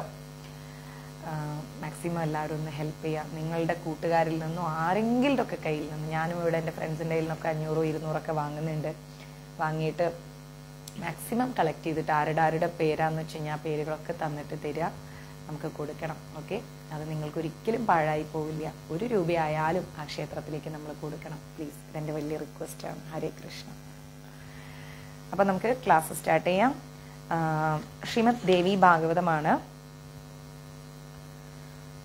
സൗമ്യായ ചാത്വയാ പ്രോക്തം ശൗര്യേർയുദ്ധം മഹാർണവേ മധുകൈടഭയോ സ്വാർദ്ധം 5 വർഷസഹസ്രകം കസ്മാത്തൗ ധാനൗദോ ജാതൗ തസ്മീർ കാർണവേ ജലേ മഹാവീര്യൗ ദുരാദർശൗ ദേവൈരഭീ സുദുർജയൗ. എന്താന്ന് എനിക്കറിഞ്ഞൂടാ, നിങ്ങൾക്ക് അറിഞ്ഞൂടാ. മുന്നോട്ട് നോക്കാം. ഋഷികൾ പറയാണ്, മഹാർണവത്തിൽ വെച്ച് മധുകൈടഭന്മാരെ 1000 ആണ്ട് യുദ്ധം ചെയ്തതാണ് ശ്രീഹരി ഹനിച്ചതെന്ന് അങ്ങ് പറയുകയുണ്ടായി. എന്താണ്? മഹാർണവത്തിൽ വെച്ച് മധുകൈടഭന്മാരെന്ന് പറയുന്ന അസുരന്മാരെ 5000 ആണ്ട് യുദ്ധം ചെയ്ത്, അതായത് 5000 വർഷം കൊണ്ട് യുദ്ധം ചെയ്താണ് നമ്മുടെ നാരായണൻ ശ്രീഹരി അവരെ വധിച്ചതെന്ന് അങ്ങ് പറഞ്ഞല്ലോ. എല്ലാ സ്ഥലവും ജലപ്രളയമായിരുന്ന സമയത്ത് ദേവന്മാർക്ക് പോലും ജയിക്കാൻ കഴിയാത്ത അവരെങ്ങനെ ഉണ്ടായി? ദേവന്മാർക്ക് പോലും അജയ്യരായിരിക്കുന്ന അവർ എങ്ങനെ ഈ ഭൂമിയിൽ വന്നു? എന്താണ് കാര്യം?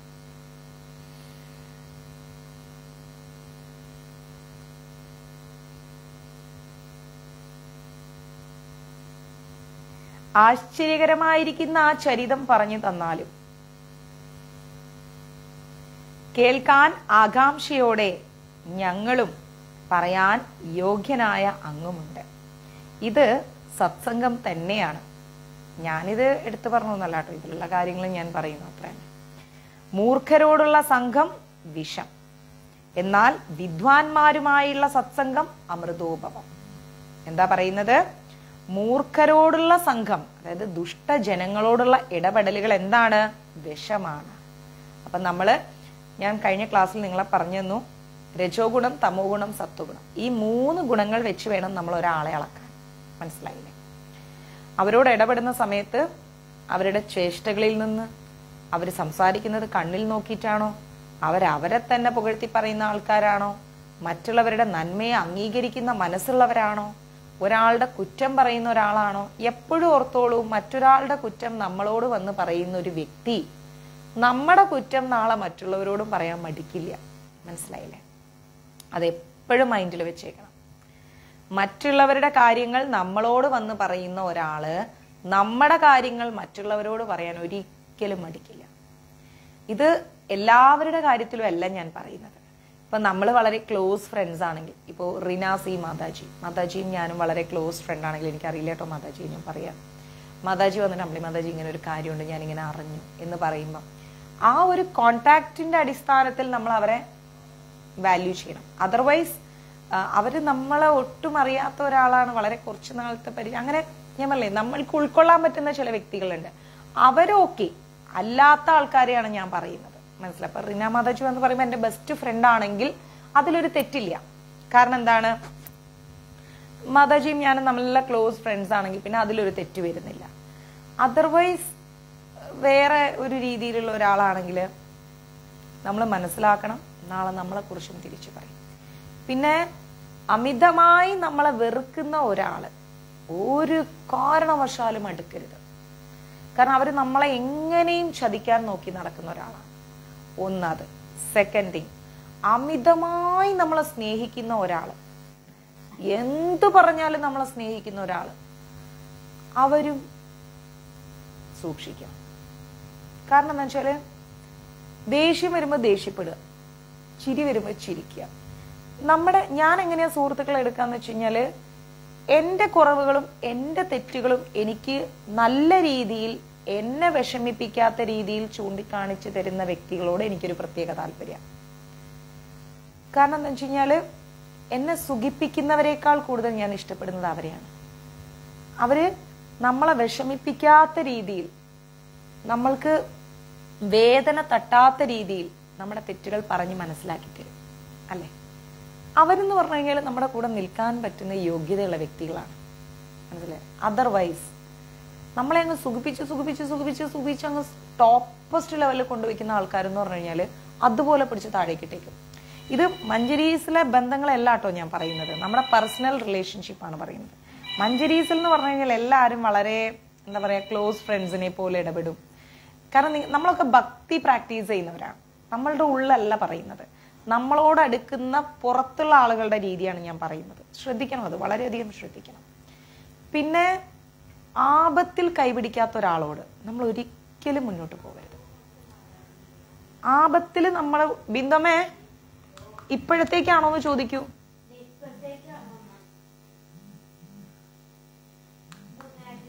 അപ്പൊ നാളെ വിളിച്ചോളാൻ പറയും. മനസ്സിലായില്ലേ? അപ്പോ നമ്മൾ അതും ശ്രദ്ധിക്കണം. ഓക്കെ, ആപത്തിൽ നമ്മളെ സഹായിക്കുന്നില്ല എന്ന് പറഞ്ഞു കഴിഞ്ഞാൽ നമ്മൾ പിന്നെ ആ റിലേഷൻഷിപ്പ് വെക്കരുത്. കാരണം നമ്മൾ അവരിൽ നിന്ന് സഹായം പ്രതീക്ഷിച്ചിട്ടല്ല. അത്യാപത്തിൽ നമ്മളെ കൈപിടിച്ചിട്ടില്ലെങ്കിൽ പിന്നെ എന്തിനാണ് ആ ബന്ധം? ഒരാവശ്യമില്ല ആ ബന്ധം, അല്ലെ? പക്ഷെ അവർക്കൊരാവശ്യം വന്നാൽ അവർ കാണിച്ച ആ സ്വഭാവം നമ്മൾ കാണിക്കരുത്. നമ്മൾ തിരിച്ചങ്ങോട്ട് സഹായിച്ചേക്കണം. അതേപോലെ നമ്മളിപ്പോ ഒരു കാര്യം ചെയ്യുമ്പം അവരുടെ മുഖത്ത് നിന്ന് അറിയാൻ പറ്റും അവർക്കുള്ളിൽ എന്താ പറയാ, അസൂയ ഉണ്ടോ ഇല്ലേ എന്നുള്ളത്. മനസ്സിലായില്ലേ? അവർക്കുള്ളിൽ അസൂയ ഉണ്ടോ ഇല്ലേ എന്നുള്ളത് അവരുടെ മുഖത്ത് നിന്ന്. കാരണം അവരുടെ കണ്ണുകൾ ഇങ്ങനെ ഇങ്ങനെ ഇങ്ങനെ ഇങ്ങനെ ട്രാവൽ ചെയ്തുകൊണ്ടിരിക്കും. അവരുടെ ചിരി ഒരു ആർട്ടിഫിഷ്യൽ ചിരിയായിരിക്കും. മനസ്സിലാവുന്നില്ലേ? അവരുള്ളു തുറന്ന് ചിരിക്കുന്നത് കണ്ണിൽ അറിയാൻ പറ്റും. കാരണം ഞങ്ങള് ആർട്ടിസ്റ്റുകൾ ഷൂട്ടിന് പോയി നിന്നാലേ മിഡ് നൈറ്റ് ഒക്കെ ആയി ഷൂട്ട് ഇങ്ങനെ പോയിക്കൊണ്ടിരിക്കുമ്പം ഡയറക്ടർ പറയുന്നൊരു വാക്കുണ്ട്, കുറച്ചേരം റെസ്റ്റ് എടുത്തോളൂ, ഒരു 5 മിനിറ്റ് അല്ലെങ്കിൽ ഒരു 10 മിനിറ്റ് എന്ന് പറയും. കാരണം എന്താ വെച്ച് കഴിഞ്ഞാല്, ചിരിക്കാൻ പറയുമ്പം ചിരിക്കും, പക്ഷെ കണ്ണിൽ ആ ഒരു എക്സ്പ്രഷൻ ഉണ്ടാവില്ല. ശരിക്കും പറഞ്ഞാല് ചിരി വരുന്നത് ചുണ്ടിലല്ല, കണ്ണുകൾ കൊണ്ടാണ്. എല്ലാ എക്സ്പ്രഷൻസും കണ്ണിലാണ് വരുന്നത്. മനസ്സിലായില്ലേ? കണ്ണിലാണ്. കണ്ണുകൾ കഥ പറയുന്നു എന്നൊക്കെ പഴയ കവിയെ എഴുതി വെച്ചിരിക്കുന്നത് എന്തിനാന്നറിയാം? കണ്ണുകൾ കൊണ്ടാണ് എക്സ്പ്രഷൻ, അല്ലാതെ നമ്മുടെ മുഖത്ത് മറ്റെവിടെയും അല്ല ചേഷ്ടകൾ വരുന്നത്. അപ്പം ഒരാളുടെ കണ്ണിൽ നോക്കിയാൽ അറിയാൻ പറ്റും അവരുടെ റിയാലിറ്റി എന്താണെന്നുള്ളത്. ക്ലിയർ? അത് കുറച്ച് ഇങ്ങനെ മുന്നോട്ട് പോകുമ്പോൾ നമുക്ക് ഇങ്ങനെ ഇങ്ങനെ ഇങ്ങനെ ഇങ്ങനെ ഇങ്ങനെ ഇങ്ങനെ അറിയാൻ പറ്റും. ഒരു മാതാജി ഒരിക്കൽ എന്നെ വിളിച്ചു. ഒരു ബിസിനസ് നടത്തുന്ന ഒരാളാണ്, പേരൊന്നും ഞാൻ പറയില്ല കേട്ടോ, ലൈവ് ആയതുകൊണ്ട് ചിലപ്പോൾ അവരുണ്ടാവും ഈ ലൈവില്. ആ മാതാജിയോട് ഞാൻ പറഞ്ഞു, മാതാജി ഇപ്പോ നിങ്ങളുടെ കൂടെ നിൽക്കുന്നു, ഒരുപാട് അടികിട്ടി വന്നൊരു പാവം, ഇപ്പൊ നിങ്ങൾ വിശ്വസിച്ച് കൂടെ കൈപിടിച്ചിരിക്കുന്ന ആള് ഒരു കയ്യകൾ നിങ്ങൾ ദൂരെ വെച്ചോളാൻ പറഞ്ഞു. അയ്യോ മാതാജി, ഒരിക്കലും ഇല്ല മാതാജി, അങ്ങനെ പറയരുത് മാതാജി, ഒരിക്കലും ഇല്ല മാതാജി. ഞാൻ പറഞ്ഞു, മാതാജി നിങ്ങൾക്ക് താല്പര്യം ഉണ്ടെങ്കിൽ കേക്ക്. എന്താ മാതാജി അങ്ങനെ പറഞ്ഞത്? ഞാൻ പറഞ്ഞു, മാതാജി നിങ്ങളൊരു കയ്യകലം വെച്ചോളൂ, അത് നിങ്ങൾക്ക് നന്നാവും എന്ന് പറഞ്ഞു. ഞാൻ പറഞ്ഞ് 4ാമത്തെ ദിവസം അവരെന്നെ കോണ്ടാക്ട് ചെയ്തു. മാതാജി പറഞ്ഞത് ശരിയാണ്, അത് കറക്റ്റാണ് മാതാജി. മെനയാന്ന് എന്നെ വിളിച്ചിട്ട് പറഞ്ഞു, ഒരുപാട് സഫർ ചെയ്യുന്നു മാതാജി, പക്ഷെ മാതാജിയെ പറഞ്ഞുകൊണ്ട് ഞാനൊരു കയ്യകലം ദൂരെ വെച്ചു എന്ന് പറഞ്ഞു. അപ്പൊ അതേപോലെ നമ്മൾ ഒരിക്കലും ഒരാളെയും അങ്ങോട്ടേക്ക് പൂർണ്ണമായിട്ട് അങ്ങോട്ട് തലയിലെടുത്ത് വെക്കരുത്, ഒരു തരത്തിലും എടുത്ത് വെക്കരുത്. കാരണം പണ്ടത്തെ ആളുകൾക്കൊരു വാക്കുണ്ട്, തനിക്ക് താങ്ങ് തൻ്റെ കൈ തന്നെയാണെന്ന്. മനസ്സിലായില്ലേ? നമ്മൾക്ക് താങ്ങായി കിട്ടുന്നത് നമ്മുടെ കൈ തന്നെയാണ്, വേറെ ആരുമല്ല. നമ്മളെല്ലാരോടും സന്തോഷമായിട്ട് കളിച്ച് ചിരിച്ച് സമാധാനമായിട്ട് പോവാന്നല്ലാതെ ഒരാളെയും നമ്മൾ പോയി കണ്ണടച്ച് വിശ്വസിക്കുക. എൻ്റെ ജീവിതത്തിൽ പറ്റിയ ഏറ്റവും വലിയ അബദ്ധമാണത്. ആ അനുഭവത്തിൽ നിന്നാണ് ഞാൻ നിങ്ങളോട് തുറന്നു പറയുന്നത്. ക്ലിയർ? അപ്പോ ഇവിടെ നല്ല വ്യക്തികളോടുള്ള ബന്ധം എന്ന് പറഞ്ഞു കഴിഞ്ഞാൽ അത് സത്സംഗമാണ്. എന്നാൽ മോശം ആളുകളുമായിട്ടുള്ള ഇടപെടലുകൾ എന്ന് പറഞ്ഞു കഴിഞ്ഞാൽ അത് മൂർഖനോട് ഇടപെടുന്ന പോലെയുള്ള വിഷമാണ്. മനസ്സിലാവുന്നുണ്ടോ? മൂർഖനോട് ഇടപെടുന്നത് പോലെയുള്ള വിഷമാണത്. അതുകൊണ്ട് കഴിയുന്നതും എന്താ പറയാ, നമ്മൾ അങ്ങോട്ട് അഡിക്ഷൻ ആവരുത് ഒന്നിലും. പിന്നെ ഡൗൺ ടു എർത്തായി നിന്ന് കാല് കഴുകി തുടച്ചു പോണ രീതിയിലൊന്നും നമ്മൾ ആരോടും നിൽക്കേണ്ട കാര്യമില്ല. നമ്മൾക്ക് എളിമയുണ്ടെങ്കിൽ ആ എളിമ നമ്മൾ കാണിക്കേണ്ടടുത്ത് മാത്രം കാണിച്ചാൽ മതി. അത് അർഹതയുള്ളവരോട് കാണിച്ചാൽ മതി. അർഹതയില്ലാത്തവരോട് കാണിക്കേണ്ട കാര്യമൊന്നുമില്ല. മനസ്സിലായില്ലേ? അർഹതയില്ലാവരുടെ അടുത്ത് നമ്മൾ ഇടപെടാനേ പോണ്ടെന്ന് വെച്ചാൽ മതി. അല്ലാതെ നമ്മൾ അങ്ങോട്ട് ഇതാവണ്ട. ആരുടെയും പാദം കഴുകി തുടയ്ക്കാനൊന്നും നമ്മൾ പോണ്ട. ഇത് 2024 കലിയുഗമാണ്. മനസ്സിലായില്ലേ? നമ്മളും അവരൊക്കെ ഒരുപോലെ തന്നെയാണ്. നമ്മൾ പാദം കഴുകി തുടയ്ക്കുന്നുണ്ടെങ്കിൽ അത് അതിന് അർഹതപ്പെട്ടവരോടത്ത് മതി. അതാണ് ശരി. ഓക്കെ? തീനും കുടിയുമായി കാലം കഴിക്കുന്നവർ എപ്പോഴും സുഖം തേടി അലയുന്നു. ശരിയല്ലേ? തീറ്റയും കൂടിയായിട്ട് ഇങ്ങനെ നടക്കുന്നവരെന്ന് പറഞ്ഞാൽ സുഖം തേടി ഇങ്ങനെ പോയിക്കൊണ്ടിരിക്കും. അവർക്കൊരിക്കലും ഒരു എന്താ പറയാ, തീർച്ചയായിട്ടും ആരെയും വിശ്വസിക്കരുത്. അപ്പം പിന്നെ ഭഗവാനോട് നമ്മൾ അടുക്കുന്നത് കൊണ്ടേ നമുക്ക് എളുപ്പം ആളുകളെ കണ്ണ് കാണിച്ചു തരും. ആൾക്കാർ ഇങ്ങനെയാണ്. പിന്നെ ഭഗവാൻ തന്നെ നമ്മൾക്ക് യോജിക്കാത്തവരെ നമ്മളിൽ നിന്ന് അകറ്റിക്കൊണ്ടേയിരിക്കും. അത് ഭഗവാൻ കറക്റ്റായിട്ട് ആ ഡ്യൂട്ടി ചെയ്യും നമ്മുടെ കാര്യത്തിൽ. അതുകൊണ്ട് നമ്മൾ അത്രയും ടെൻഷൻ അടിക്കണ്ട. അപ്പോ സുഖം തേടി അലയുന്നവരെങ്ങനെയാണെന്ന് വെച്ചാൽ എപ്പോഴും തീറ്റയും കുടിയും ഉറക്കമായിട്ട് ഇങ്ങനെ നടക്കും.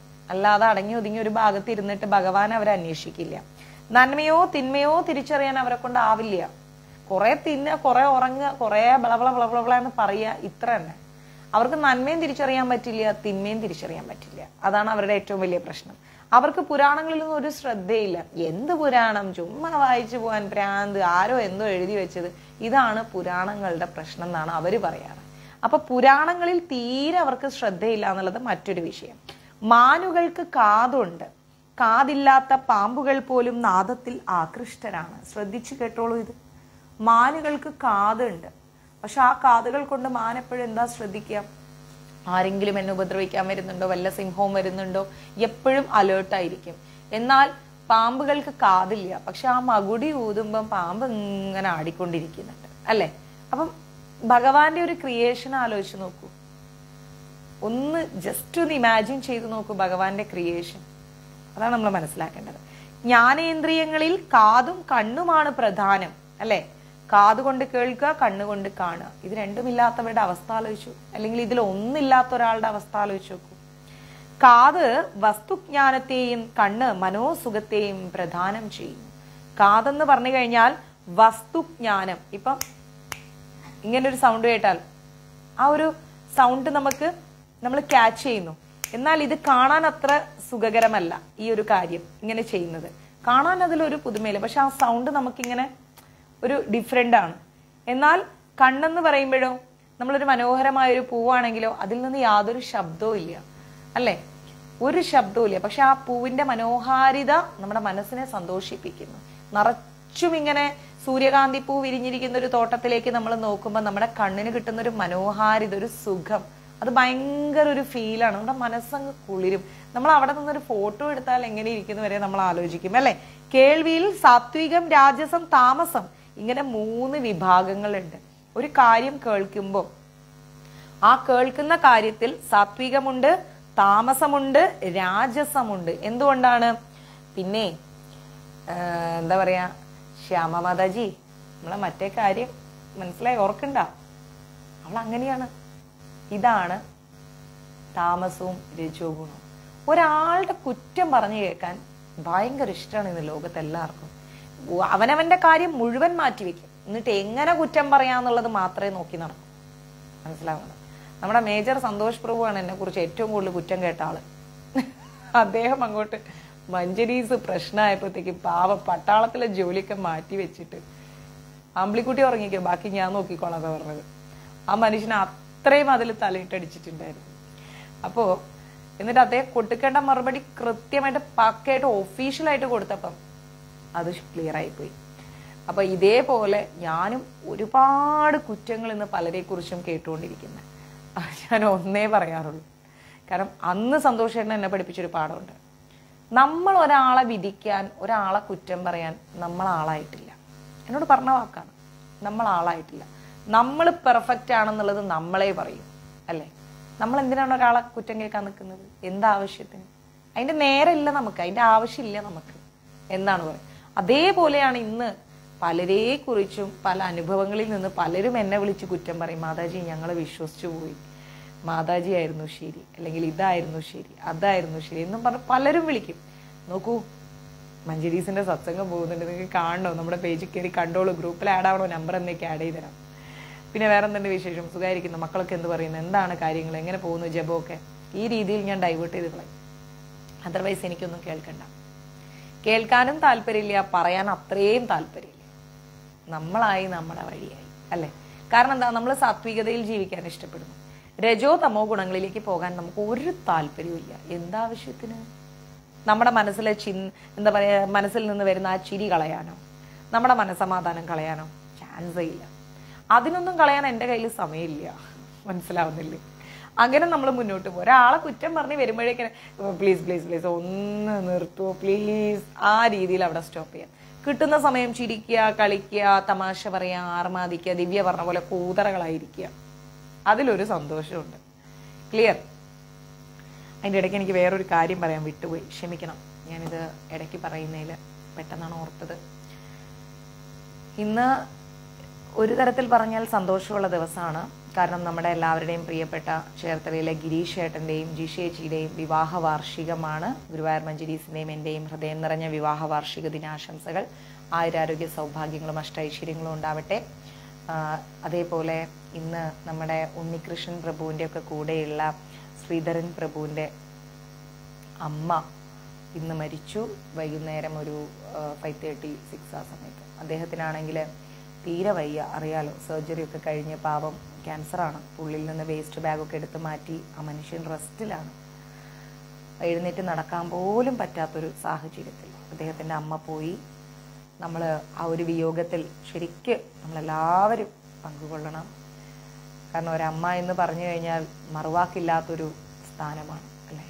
അമ്മ അമ്മയാണ്. അപ്പം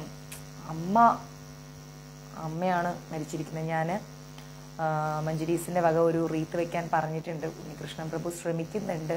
10-18 കിലോമീറ്റർ ദൂരെയാണ്. അദ്ദേഹത്തിന് സാധിച്ചാൽ, കിട്ടിയാൽ അദ്ദേഹം എന്തായാലും വെക്കുമെന്ന് പറഞ്ഞിട്ടുണ്ട്.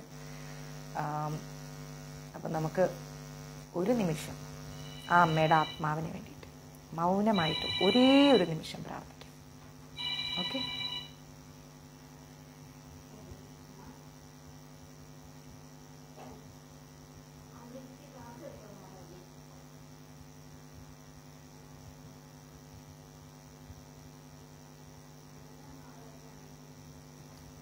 ആ കുടുംബത്തിന് ആ വിയോഗം താങ്ങാനുള്ള ശക്തിയും കരുത്തും ഉണ്ടാവട്ടെ.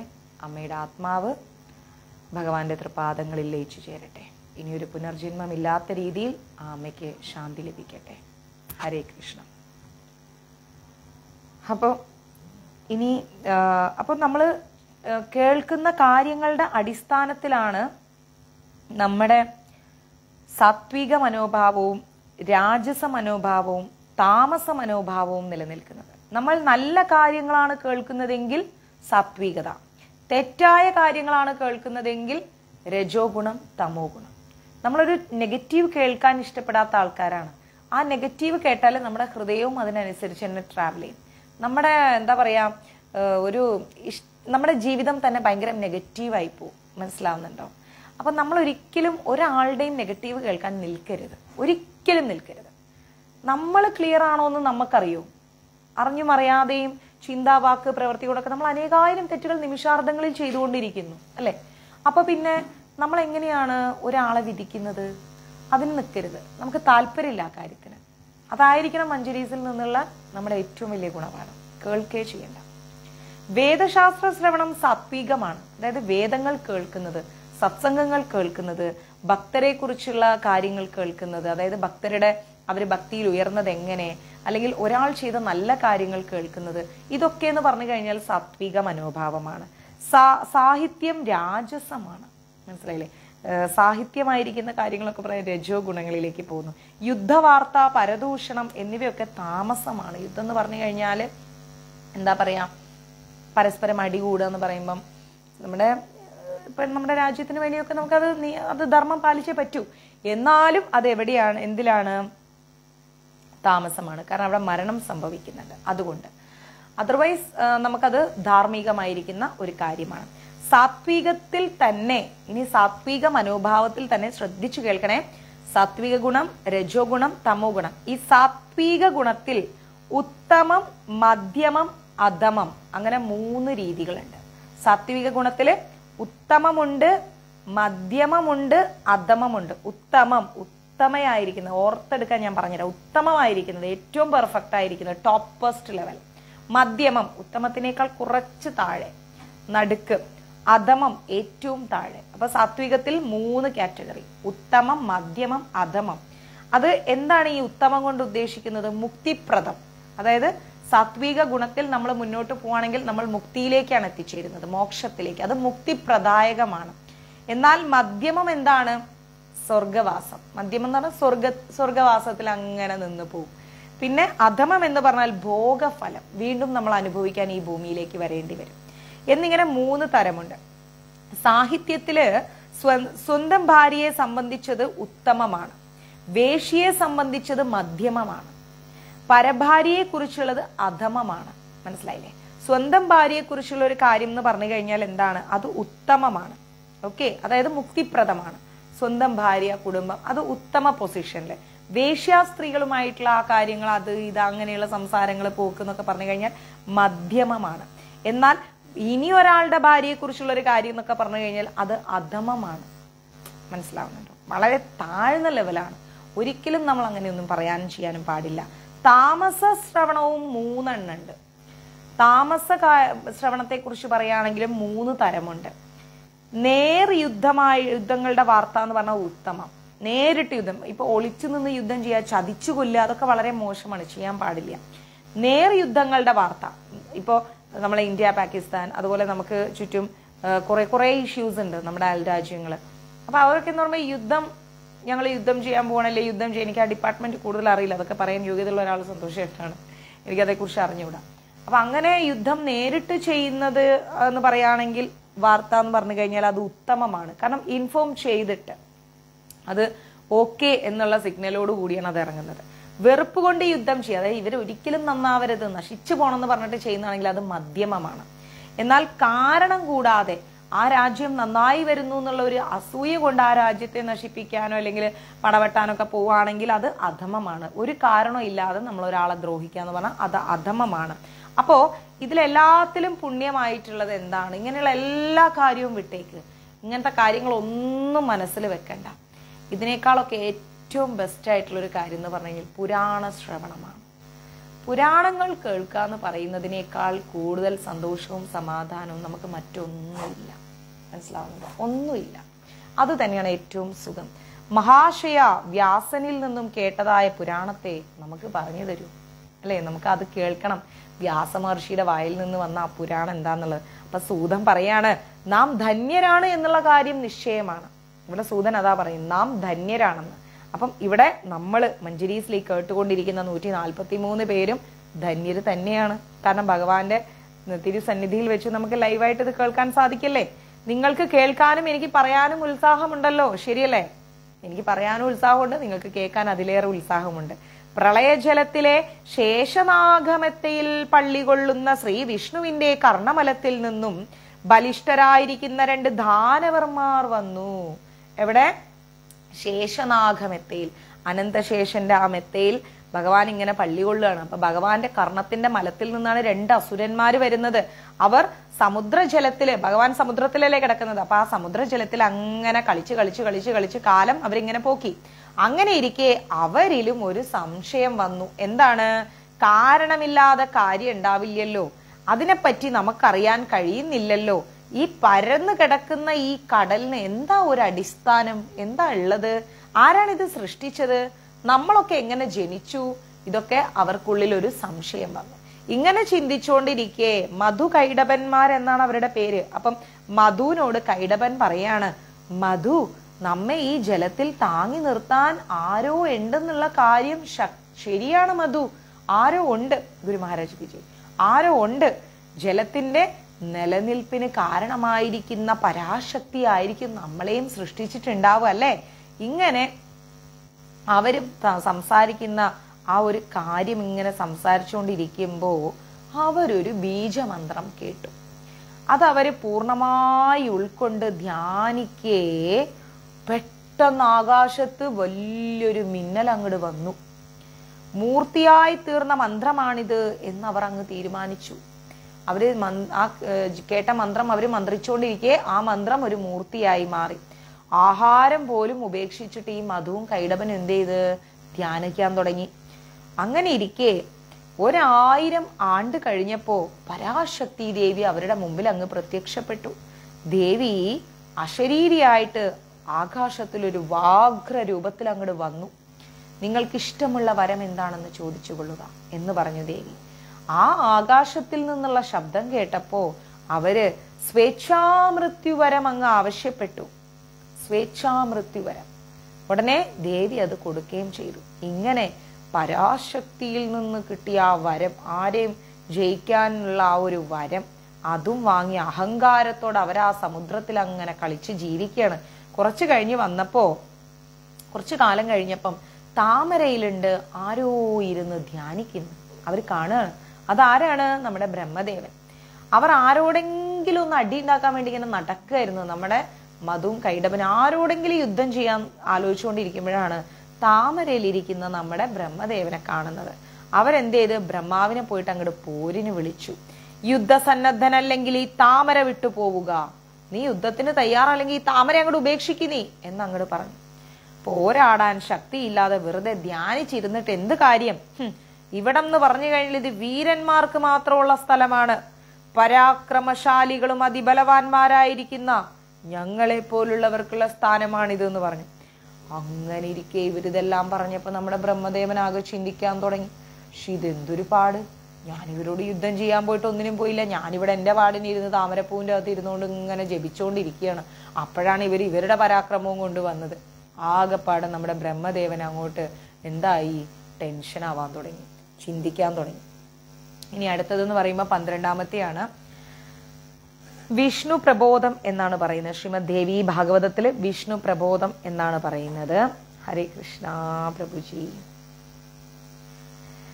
തൗ വീക്ഷ്യാബലിനൗ ബ്രഹ്മാ തഥോപായാന ചിന്തയത് സമാനാഭാധാം ദിശ്ച യുദ്ധാന്താൻ സർവതന്ത്രവിത് ന ജാനേഹം ബലം നൂനാമേധയോർവാത യഥാതഥം അജ്ഞാതേതുബലേ കാമം നൈവ യുദ്ധം പ്രശസ്യതേ എന്ന് വെച്ച് കഴിഞ്ഞാൽ സൂതൻ പറയാണ്,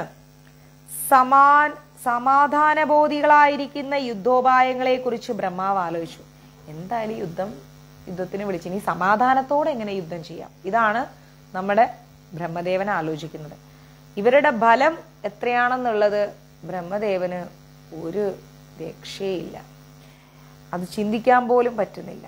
ശത്രുബലം അറിയാതെ യുദ്ധം ചെയ്യാൻ പോയാൽ അത് അതിലും വലിയ പ്രശ്നമാവും.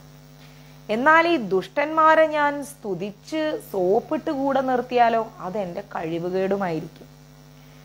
ശക്തി എനിക്കില്ല എന്നവർക്ക് മനസ്സിലായാൽ, ഞാൻ ഇവരോട് പോയി സോപ്പിട്ട് കഴിഞ്ഞാൽ അവർ മനസ്സിലാക്കും എനിക്ക് ശക്തിയില്ലെന്ന്. അടുത്ത നിമിഷം അവരെന്നെ കൊല്ലും. ഇവിടെ ദാനം പ്രയോഗിക്കാൻ വയ്യ.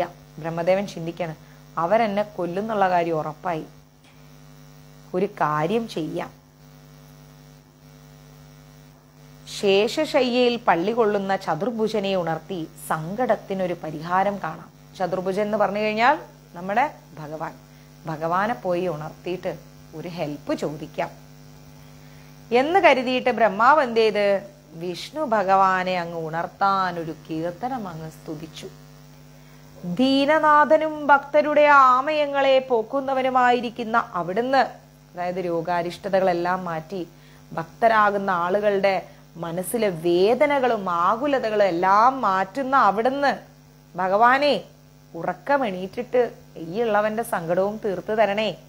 അന്തരാമിയും വാസുദേവനും ജഗത്പതിയുമായിരിക്കുന്ന ശംഖഗദാ ചക്രധാരിയായിരിക്കുന്ന ഭഗവാനെ, സർവലോകേശ വിശ്വംഭര സർവജ്ഞ, ഉണർന്നാലും മതമത്തരായിട്ട് എന്നെ കൊല്ലാൻ തീർച്ചയാക്കി വന്നിരിക്കുന്ന ഈ രണ്ട് മല്ലന്മാരെ ഒഴിവാക്കി തരണം ഭഗവാനെ. ലോകപരിപാലകനാണ് ഹരി എന്ന ആ പേരിന് കോട്ടം വരുത്തരുത് ബ്രഹ്മദേവൻ പ്രാർത്ഥിക്കണം. എന്നിട്ടും നമ്മുടെ ഉണ്ണി എഴുന്നേൽക്കുന്നില്ല, നല്ല ഉറക്കം. അങ്ങനെ ഭഗവാൻ ഇപ്പം എഴുന്നേൽക്കില്ല എന്ന് മനസ്സിലായപ്പം ഇനി ആരാണ് ഒരു സഹായത്തിന്? ബ്രഹ്മദേവൻ ചിന്തിക്കണം. ഒരനക്കം പോലും ഇല്ലാതെ വിഷ്ണുവിനെ ഉറക്കിക്കിടത്തിയ ആ ശക്തി തന്നെയാണ് എന്നെ രക്ഷിക്കാൻ പോകുന്നത്. ബ്രഹ്മദേവൻ നോക്കുമ്പോ ദേവി ഇരുന്ന് ഇങ്ങനെ കാലൊക്കെ അമർത്തിക്കൊണ്ടിരിക്കുകയാണ്. ഭഗവതിയും ശക്തിയുടെ ഒരു ഭാവമാണ്. ശരിയാ, വിഷ്ണുവിനെ ഈ രീതിയിൽ യോഗനിദ്രയിൽ ഉറക്കം കൊടുത്തിരിക്കുന്നത് ആ ശക്തിയാണ്. ആ ശക്തി തന്നെയാണ് എന്നെ രക്ഷിക്കാൻ പോകുന്നത്.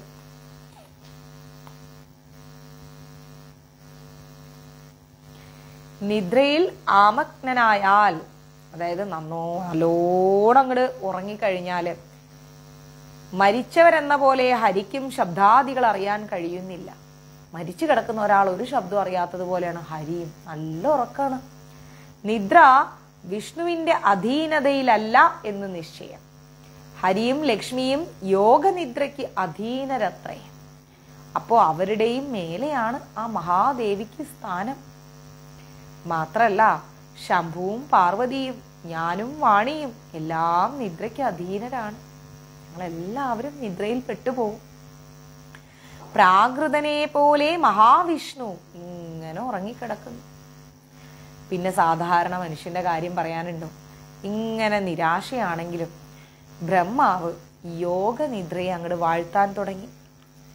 ഈ ജഗത്തിന് മുഴുവൻ ആധാരമായ വിഷ്ണുവിനെ നിദ്രാവശകതനാക്കിയ ദേവിയാണ് ഈ ജഗത്കാരണി എന്ന് പറഞ്ഞുകൊണ്ട് വേദവാക്യങ്ങളിൽ നിന്ന് ഞാൻ അറിഞ്ഞിരിക്കുന്നു. എന്താണ്? ഈ ജഗത്തിന് മുഴുവൻ ആധാരമായിരിക്കുന്ന, ഈ ലോകത്തിന് മുഴുവൻ ആധാരമായിരിക്കുന്ന, അടിസ്ഥാനമായിരിക്കുന്ന വിഷ്ണുവിനെ നിദ്രയ്ക്ക് അടിമപ്പെടുത്തിയ ഭഗവതി തന്നെയാണ് ഈ ജഗത്കാരിണി എന്ന്, ഈ ലോകത്തിന്റെ കാരണത്തിന് കാരണമായിരിക്കുന്നവളെന്ന് വേദവാക്യങ്ങൾ കൊണ്ട് ഞാൻ അറിഞ്ഞിരിക്കുന്നു. ബ്രഹ്മദേവൻ പറയാണ് ദേവിയോട്, സർവഭൂതങ്ങളിലും കുടികൊള്ളുന്ന ഭഗവതിയുടെ ലീലാവിലാസങ്ങൾ ആർക്കാ അറിയുന്നത്? ആർക്കും അറിഞ്ഞൂടാ. വിജ്ഞരിൽ, അറിവുള്ളവരിൽ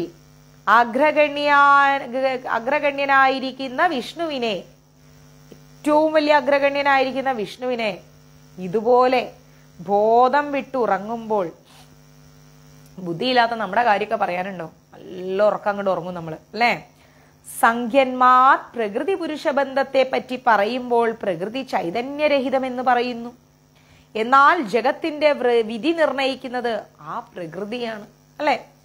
ഈ ലോകത്തിന്റെ വിധി എന്താന്ന് പറയുന്നത് ആരാണ്? ആ പ്രകൃതി തന്നെയാണ്. അവിടുന്ന് ചൈതന്യഹീനയായതിനാലാണോ മുരാരി പോലും ഇങ്ങനെ ബോധഹീനനായി കിടക്കുന്നത്? അവിടത്തേക്ക് എത്ര ചൈതന്യമുണ്ട് പ്രകൃതി അമ്മേ, ഭഗവതി, എന്തുമാത്രം ചൈതന്യമുണ്ട് അമ്മയ്ക്ക്. അതുകൊണ്ടല്ലേ ഈ മുരാരി പോലും ഇങ്ങനെ കിടന്നുറങ്ങുന്നത്. അവിടുന്ന് പല രൂപങ്ങൾ കൈക്കൊണ്ടുകൊണ്ട് ചെയ്യുന്ന പ്രവൃത്തികളൊന്നും ആരും അറിയുന്നില്ലേ ഭഗവതി? അമ്മ എന്തെല്ലാം രൂപങ്ങൾ സ്വീകരിക്കുന്നു. സന്ധ്യ തുടങ്ങിയ നാമങ്ങളാൽ മുനികൾ വാഴ്ത്തുന്നത് അവിടത്തെ അല്ലേ? സന്ധ്യേ എന്ന് ആരെയാ വിളിക്കുന്നത്? ആ അമ്മ ഭഗവതിയെ തന്നെയല്ലേ? ലോകത്തിന് ബോധമേകുന്ന ബുദ്ധിയും ഐശ്വര്യം നൽകുന്ന അമ്മയും സുഖം നൽകുന്ന അമ്മയും നീ തന്നെയല്ലേ ഭഗവതി? നീ തന്നെയാണ് കീർത്തി, നീ തന്നെയാണ് ശ്രദ്ധ, നീ തന്നെയാണ് സൗന്ദര്യം. ഭുവനത്തിന്റെ, ഈ ലോകത്തിന്റെ രതി അതും അമ്മ തന്നെയാണ്. നിദ്രയിലേക്ക് കിടക്കുന്ന, നിദ്രയിൽ ഇങ്ങനെ കിടന്നുറങ്ങുന്ന ഹരിയെ നോക്കിയാൽ പിന്നെ അവിടുന്നാണ് ജഗത് ജനനി എന്നുള്ളതിന് യാതൊരു സംശയവും ഇല്ല. നിദ്രയിൽ അത്രയും ഡീപ്പായി ഉറങ്ങിക്കിടക്കുന്ന ഹരിയെ നോക്കിക്കഴിഞ്ഞാൽ അമ്മ തന്നെയാണ് ഏറ്റവും വലുത്. വേദജ്ഞർക്കോ നിന്നിൽ നിന്നുണ്ടായ വേദങ്ങൾക്കോ ആർക്കും അമ്മയെ അറിയാൻ കഴിയുന്നില്ല. വേദം പഠിപ്പിക്കുന്നവർക്കും അമ്മയെ മനസ്സിലാവുന്നില്ല, വേദങ്ങൾക്കും അമ്മയെ മനസ്സിലാവുന്നില്ല. അമ്മ അത്രയും മുകളിലാണ്. ഈ കണ്ട ജഗത്തിന്റെ എല്ലാം കാര്യരൂപം അമ്മ തന്നെയാണ്. മാക്സിമം എല്ലാവരും ഷെയർ ചെയ്യൂട്ടോ. അവിടുത്തെ മഹിമ അറിയാത്തവരായിട്ട്, അമ്മയുടെ വലിപ്പം അറിയാത്തവരായിട്ട് ആരാ അമ്മയുള്ളത്? ദേവന്മാർക്കോ എനിക്കോ എന്റെ മക്കൾക്കോ ശ്രീഹരിക്കോ രുദ്രനോ പോലും അമ്മയെ മനസ്സിലാവുന്നില്ലല്ലോ. അമ്മേ, യജ്ഞങ്ങളിൽ സ്വാഹ എന്ന് പറയുന്ന അവിടുത്തെ നാമം, അതായത് നമ്മൾ പറയാറില്ലേ, ഉഗ്രം വീരം മഹാവിഷ്ണു ജ്വലന്തം സർവതോന്മുഖം നൃംസിംഹം ഭീഷ്ണം ഭദ്രം മൃത്യും മൃത്യും നമാമ്യഹം സ്വാഹ. ഈ സ്വാഹ എന്ന് പറയുന്നത് ഭഗവതിയാണ്. മനസ്സിലായില്ലേ? അപ്പം ഈ യജ്ഞങ്ങളിൽ സ്വാഹ എന്ന നാമം ഉച്ചരിക്കാതെ ചെയ്യുന്ന ഹവിസ്സുകൾ, അതായത് യജ്ഞങ്ങൾ, അതായത് അർപ്പണങ്ങൾ, ഇതൊന്നും ദേവന്മാരിൽ എത്തില്ല. സ്വാഹ എന്ന് പറഞ്ഞാലേ അത് ദേവന്മാരിലെത്തും. സൈറാം, ദേവന്മാരിലെത്തും. ദേവന്മാർക്ക് പോലും അമ്മയാണ് നീ. ആലോചിച്ച് നോക്കണം, ദേവന്മാർക്ക് പോലും അമ്മയാണ് നീ. ആദ്യ കൽപ്പത്തിൽ അവിടുന്ന് ഞങ്ങളെ അസുരഭീതിയിൽ നിന്ന് രക്ഷിച്ചതുപോലെ, അതായത് ആദ്യത്തെ കൽപ്പത്തില് അസുരന്മാരുടെ പിടിയിൽ നിന്ന് ഞങ്ങളെ രക്ഷിച്ചതുപോലെ ഇപ്പോഴും ഭഗവതി എന്നെ ആ 2 അസുരന്മാരിൽ നിന്ന് രക്ഷിക്കൂ ഭഗവതി.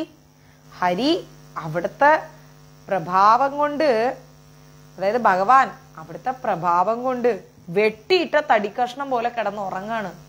ഒരു രക്ഷയിൽ ഉണർത്താൻ നോക്കിയിട്ട് ഒന്നുകിൽ അമ്മ ഹരിയെ ഒന്ന് എഴുന്നേൽപ്പിച്ചു തരൂ, അല്ലെങ്കിൽ അമ്മ പോയിട്ട് ആ മധുകൈടബന്മാരെ ഒന്ന് വധിച്ചു തരൂ അമ്മേ. അവിടുത്തെ ഇഷ്ടം എന്താന്ന് വെച്ചാൽ നടക്കട്ടെ അമ്മേ. ബ്രഹ്മദേവൻ പറയാണ് ഭഗവതിയോട്, നിന്റെ, അതായത് ഭഗവതിയുടെ വൈഭവം അറിയാത്ത മൂഢന്മാർ മാത്രമേ ഈ എന്താ പറയാ അസുരന്മാരെയൊക്കെ ഭജിക്കൂ. ഭഗവാന്റെ കിടപ്പ് കണ്ടില്ലേ അമ്മേ? ഈ ഭഗവാൻ എഴുന്നേക്കുന്നില്ലേ അമ്മേ?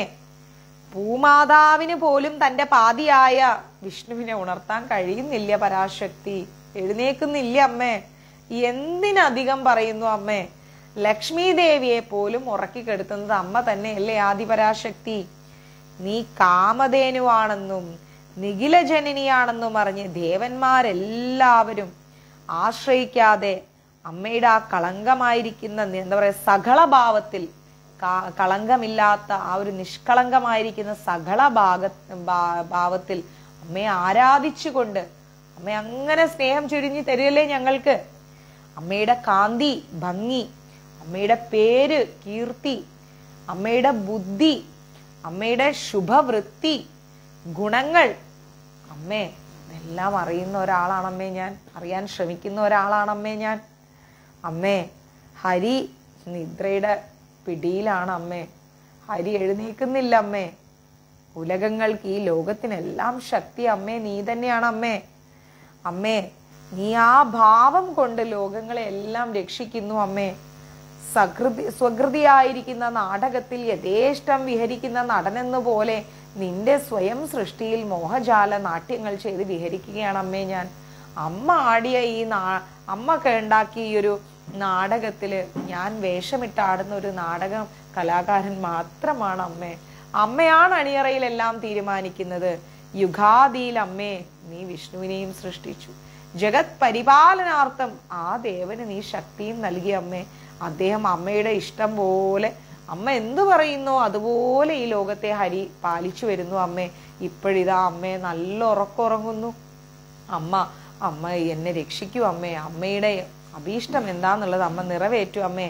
എന്നെ സൃഷ്ടിച്ച് സംഹരിക്കുക എന്നല്ല അവിടുത്തെ ഇച്ഛ എങ്കിൽ അവരെന്നെ കൊല്ലണം എന്നുള്ളതാണെങ്കിൽ അമ്മ അതും ചെയ്തോളൂ.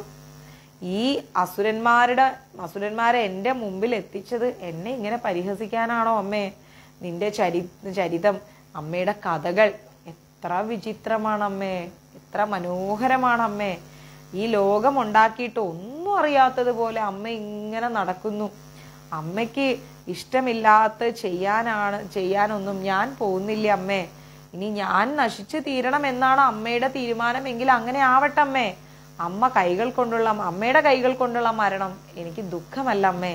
എന്നാലും അമ്മേ, എനിക്ക് ആ അസുരന്മാരുടെ കൈകൊണ്ട് മരിക്കേണ്ട അമ്മേ, അതെനിക്കൊരു വളരെ മോശം അപകീർത്തിയാണമ്മ. അമ്മേ, അവിടുന്ന് ഒരു മൂർത്ത രൂപം എടുത്ത് എഴുന്നേൽക്കൂ അമ്മേ, എന്നിട്ട് എന്നെയോ അല്ലെങ്കിൽ ഈ ദൈത്യന്മാരെയോ അമ്മ കൊല്ലൂ അമ്മേ, എന്നെ രക്ഷിക്കൂ അമ്മേ, അല്ലെങ്കിൽ അമ്മ വിഷ്ണുവിനെ ഒന്ന് ഉണർത്തി തരൂ അമ്മേ. ഇതിലൊന്നും അമ്മയ്ക്ക് നിഷ്പ്രയാസം ഇതെല്ലാം നടക്കുന്നുള്ള കാര്യം എനിക്കറിയാം. ഇതെല്ലാം ബ്രഹ്മദേവൻ ഭഗവതിയോട് പറയാണ്. അമ്മയെ അങ്ങ് വിളിച്ചു പറയാണ്. സൂതൻ പറയാണ്, അപ്പോ ഇങ്ങനെ സ്തുതിക്കപ്പെട്ട ദേവി വിഷ്ണു ദേഹത്തെ വിട്ട് സമീപത്തായിട്ട് അങ്ങ് നിന്നു. അതുല്യ തേജസ്വിയായിരിക്കുന്ന വിഷ്ണുവിന്റെ അംഗങ്ങൾ ഓരോന്നിൽ നിന്നും നിദ്രാദേവി അങ്ങ് പിൻവാങ്ങി. ഭഗവാന്റെ ശരീരത്തിൽ നിന്ന് നിദ്രാദേവി പുറത്തു വന്നു. വിഷ്ണുവിന്റെ ദേഹം ഒന്ന് അനങ്ങി തുടങ്ങിയപ്പം ബ്രഹ്മാവിന് ഭയങ്കര സന്തോഷമായി. വിഷ്ണു എഴുന്നേറ്റു, ഹരി എഴുന്നേറ്റു, ഇനി എനിക്ക് പേടിക്കണ്ട എന്ന് മനസ്സിലായി. ഇനി ശ്രീമദ് ദേവി ഭാഗവതം 1 ആരാധനാ നിർണയം 8-ാം അധ്യായം. സന്ദേഹോത്ര മഹാഭാഗ കഥയാം തു മഹാത്ഭുത വേദശാസ്ത്രാ പുരാണശ്ച നിശ്ചിതം തു സദാ ബുധൈ ബ്രഹ്മാ വിഷ്ണു രുദ്രശ്ച ത്രയോ ദേവാസനാഥന നാഥാ പരംതരം കിഞ്ചിത് ബ്രഹ്മാണ്ഡേസ്മിൻ മഹാമധേ. മറ്റൊരു സന്തോഷ വാർത്ത പറയാൻ വിട്ടുപോയി. എൻ്റെ നാട്ടിൽ കോഴിക്കോട് എൻ്റെ വീട്ടിൽ നിന്ന് ഒരു 4-5 കിലോമീറ്റർ ദൂരത്തിൽ എൻ്റെ അമ്മമ്മയുടെ, അതായത് അമ്മയുടെ അമ്മയുടെ അനിയത്തി കണക്കെഴുതുന്ന ക്ഷേത്രത്തിൽ, എൻ്റെ കുടുംബങ്ങൾ എല്ലാവരും പോകുന്ന ക്ഷേത്രത്തിൽ ശിവരാത്രിയോടനുബന്ധിച്ച് മാർച്ച് 6-ന് ഗുരുവായൂർ മഞ്ജരീസിന്റെ നാമത്തിൽ പ്രഭാഷണം നടത്താൻ മഞ്ജരീസിനൊരു അവസരം വന്നിരിക്കുകയാണ്. ഒരുപാട് സന്തോഷം. ഗുരുവായൂരപ്പൻ്റെ തൃപ്പാദങ്ങളിൽ നമസ്കരിക്കുന്നു, ഭക്തരുടെ തൃപ്പാദങ്ങളിൽ നമസ്കരിക്കുന്നു. കാരണം നമ്മൾക്ക് അങ്ങനെ ഒരു അവസരം വരിക, നമ്മുടെ നാട്ടിൽ നമ്മുടെ ക്ഷേത്രത്തിൽ നമുക്ക് അങ്ങനെ ഒരു അവസരം വരിക എന്ന് പറയുമ്പോൾ ഒരുപാട് സന്തോഷമാണ്. നമ്മൾ പ്രഭാഷണത്തിന് ഒരു ക്ഷേത്രത്തിൽ നിന്നും ഒന്നും വാങ്ങില്ല, എനിക്കത് ഇഷ്ടമല്ല, നമുക്ക് വേണ്ട. ഈ പ്രഭാഷണം മുതൽ കുറച്ചും കൂടെ സ്പെഷ്യാലിറ്റി പ്രഭാഷണത്തിൽ ഉണ്ടാവും, അത് നിങ്ങൾക്ക് കാണാം. അപ്പം കോഴിക്കോടുള്ള മാതാജിമാർ ആരൊക്കെയാണെന്നുള്ളത് നോക്കിയിട്ട് ഒരു 4-5 മാതാജിമാർ ദയവായി ദിവ്യ മാതാജി അഡ്മിനെ കോണ്ടാക്ട് ചെയ്യുക, ഒരു ഗ്രൂപ്പ് ഉണ്ടാക്കുക. ആ സത്സംഗത്തിൽ ചില കാര്യങ്ങൾ പറഞ്ഞുതരാം, അതുപോലെ ചെയ്യുക. നമ്മൾ ആ ഒരു സത്സംഗത്തിൽ കുറച്ച് ഡിഫറെൻറ്റ് സീക്രറ്റാണ്, ഇപ്പോൾ പറയുന്നില്ല, കുറച്ച് കഴിഞ്ഞിട്ട് പറഞ്ഞുതരാം. അതുപോലെ മാർച്ച് 11 തൃശ്ശൂർ വില്ലമംഗലം സ്വാമിയാരുടെ ക്ഷേത്രത്തിലേക്കും ഗുരുവായൂർ മഞ്ജരീസിന് ഒരു പ്രഭാഷണമുണ്ട്. ഒരുപാട് സന്തോഷം. തൃശ്ശൂരുള്ള മാതാജിമാർ വരിക, ഒരു 5 പേര്. എല്ലാ സ്ഥലത്തേക്കും ദിവ്യയും അമ്മ ഉണ്ടാവും, 2 പേര് വരിക. അവിടെ നിന്നും മഞ്ജരീസ് 1 രൂപ പോലും വാങ്ങില്ല. നമ്മൾ ആ ക്ഷേത്രങ്ങളൊക്കെ വിസിറ്റ് ചെയ്യാൻ നമുക്ക് ഒരു അനുഗ്രഹം ഭഗവാൻ നൽകുകയാണ്. നമ്മൾ അവിടെ ചെന്ന് പൈസ വാങ്ങരുത്, ഒരിക്കലും വാങ്ങരുത്. ഞാൻ വാങ്ങില്ല, എനിക്ക് അത് വേണ്ട. അപ്പം ഇനി നമ്മുടെ 8ാമത്തെ ആരാധനാ നിർണയം അതെന്താന്ന് നോക്കാം. ഋഷിമാര് പറയാണ്, മഹാഭാഗ, ഈ കഥകൾ ഭയങ്കര അത്ഭുതകരമായിരിക്കുന്നു അല്ലെ? അവയെക്കുറിച്ച് ഒരുപാട് സംശയമുണ്ട് നമുക്ക്. ബ്രഹ്മവിഷ്ണു മഹേശ്വരാദി ത്രിമൂർത്തികളാണ് ശാശ്വതരായവർ. അതായത് ബ്രഹ്മാവും വിഷ്ണുവും മഹേശ്വരനുമാണ് എന്താ പറയാ, വയനാട്ടിൽ വരാം, എന്താണ് ശാശ്വതരായിട്ടുള്ളവർ, എന്നൊന്നും നിലനിൽക്കുന്നവർ. അവർക്കുമീതെ ആരുമില്ല എന്നാണ് വേദങ്ങൾ പറയുന്നത്. അവയിൽ ബ്രഹ്മാവിന് സൃഷ്ടിയും മഹാവിഷ്ണുവിന് സ്ഥിതിയും പരിപാലനവും രുദ്രന് സംഹാരവുമാണ് അവരെടുത്തിരിക്കുന്ന ധർമ്മങ്ങൾ. ഒരേ സത്ത് 3ആയി പിരിഞ്ഞ് രജസ്വത തമോ ഗുണങ്ങളിലൂടെ ഈ ധർമ്മങ്ങൾ 3ഉം നടപ്പിലാക്കുകയാണ്. ഇവരിൽ ശ്രേഷ്ഠമായിരിക്കുന്നത് മഹാവിഷ്ണുവാണ്. പുരുഷോത്തമനെന്നും ആദിദേവനെന്നും ജഗന്നാഥനെന്നും പറയുന്നതാണ് ശ്രീഹരി. മായയുടെ കീഴിൽപ്പെട്ട് നിദ്രയിലേക്ക് വീണുപോയോ ശ്രീഹരി? അതെങ്ങനെ സംഭവിച്ചു? ആ ഭഗവാന്റെ അറിവും ആ വൈഭവവും ഒക്കെ എവിടെ പോയി മറഞ്ഞുപോയി? ഇതാണ് ഞങ്ങളുടെ സംശയം. ഇത് നമുക്കും ഉണ്ട് ഈ സംശയം. ഭഗവാൻ എങ്ങനെ ഇങ്ങനെയൊക്കെ സംഭവിക്കും എന്നുള്ളത്. എവിടെ നിന്നും ഈ ഉദ്ഭൂതമായി ജനിച്ചു? ആ ശക്തി ആരാണ്? എന്ത് ശക്തിയാണ്, എന്ത് ബലമാണ് ആ ശക്തിക്കുള്ളത്? ജഗത് ഗുരുവായിരിക്കുന്ന ഭഗവാൻ ശ്രീഹരി, ഈ ലോകത്തിന്റെ ഗുരുവായിരിക്കുന്ന ഭഗവാൻ ശ്രീഹരി നിത്യവും ശുദ്ധമുക്തനാണ്. എല്ലാത്തിനും അധിപനാണ്, ഓണറാണ്. അദ്ദേഹം എങ്ങനെ ഇങ്ങനെ ഉറങ്ങിപ്പോയി? അറിവിന്റെ വാളുകൊണ്ട് സംശയത്തിന്റെ നാശം വരുത്താൻ അങ്ങേക്ക് സാധിക്കുമോ? ചോദിക്കാണ്, സൂതനോട് ചോദിക്കാണ്, ഞങ്ങളുടെ ഈ ഒരു സംശയം അങ്ങ് തീർത്തു തരുമോ? അപ്പൊ സൂതൻ പറയാണ്, ഈ സംശയം തീർക്കാൻ ശക്തിയുള്ളവരായി 3 ലോകത്തിലും ആരാ ഉള്ളത്? നാരദൻ, കപിലൻ, സനത്കുമാരൻ എന്ന് വേണ്ട ആർക്കും തീർക്കാൻ പറ്റാത്ത സംശയം അവസാനിപ്പിക്കാൻ ഞാൻ ആരാണ്? ഞാൻ ആരുമല്ല. വിഷ്ണുവാണ് വേദപ്രമുഖൻ എന്ന് എല്ലാവർക്കും അറിയാം, അല്ലേ? ദേവന്മാരുടെയും മനുഷ്യരുടെയും വേദങ്ങളുടെയൊക്കെ ഉയർന്ന അവസ്ഥയിൽ നിൽക്കുന്നത് ആരാണ്? ഭഗവാനാണ്. ഭഗവാനിൽ നിന്നാണ് വിരാടും വിശ്വവും ഉണ്ടായിരിക്കുന്നത്. എല്ലാവരും ആ ഒരു പരമദിവ്യോത്തമ പുരുഷനായിരിക്കുന്ന ജനാർദ്ദനെയാണ് നമസ്കരിക്കുന്നത്. മറ്റു ചിലർക്ക് ചന്ദ്രക്കലയണിഞ്ഞ മഹാദേവനാണ് ഉപാസനാമൂർത്തി. കൈലാസവാസിയും പാതിമേയി മലകളായുള്ളവനും ചെഞ്ചിടയുള്ളവനും വേദപൂജിതനുമായിരിക്കുന്ന ആ ശങ്കരൻ ഭൂതവൃന്ദങ്ങളോടുകൂടി പ്രത്യക്ഷനായിട്ട് ദക്ഷയാഗം മുടക്കിയ കഥ അത് വളരെ പ്രസിദ്ധമാണ്. അതുപോലെ തന്നെ ചിലർ സൂര്യനെ ഉപാസിക്കുന്നുണ്ട്. രാവിലെ ഉച്ചയ്ക്കും സന്ധ്യയ്ക്കൊക്കെ സൂര്യനെ അവരിങ്ങനെ പൂജിച്ചുകൊണ്ടിരിക്കുകയാണ്. അഗ്നിയെ ഉപാസിക്കുന്ന സാധകരും ഉണ്ട്, ഇന്ദ്രനെയും വരുണനെയും പൂജിക്കുന്നവരുണ്ട്. എന്ന് വേണ്ട, ഒരേ ഗംഗ തന്നെ വിവിധമായ പ്രവാഹങ്ങളിൽ എങ്ങനെയാണോ അപ്രകാരം സാധകരാൽ വിവിധ രീതികളിൽ പൂജിതരായിരിക്കുന്ന ദേവന്മാരിലും വിഷ്ണു തന്നെയാണ് വർത്തിക്കുന്നത് എന്ന് നമുക്കറിയുന്ന കാര്യമാണ്. അതായത് മഹാദേവന്റെ തിരുച്ചുടയിൽ നിന്ന് വരുന്ന ആ ഗംഗാദേവി പല വഴികൾ ഇങ്ങനെ ഒഴുകി പോകുമ്പോൾ എന്താ ഉണ്ടാവുക?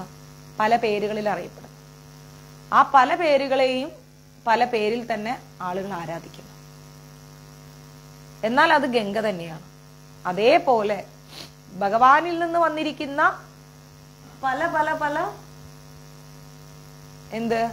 ദേവീ ദേവന്മാരെ പല പേരുകളിൽ എല്ലാവരും ആരാധിക്കും. പക്ഷെ അത് ഭഗവാൻ തന്നെയാണ്. പ്രത്യക്ഷം, അനുമാനം, ശാബ്ദം എന്നിങ്ങനെ പ്രമാണങ്ങൾ 3 തരമാണ്. പ്രത്യക്ഷ പ്രമാണം, അനുമാന പ്രമാണം, ശബ്ദപ്രമാണം. ഇത് ഗീതയിൽ പഠിക്കാനുള്ളതാണ് കേട്ടോ, വളരെ ഇമ്പോർട്ടൻ്റ് ആണ്. 3 പ്രമാണങ്ങളുണ്ട്. എന്തൊക്കെയാണ്? പ്രത്യക്ഷ പ്രമാണം, അനുമാന പ്രമാണം, ശബ്ദപ്രമാണം.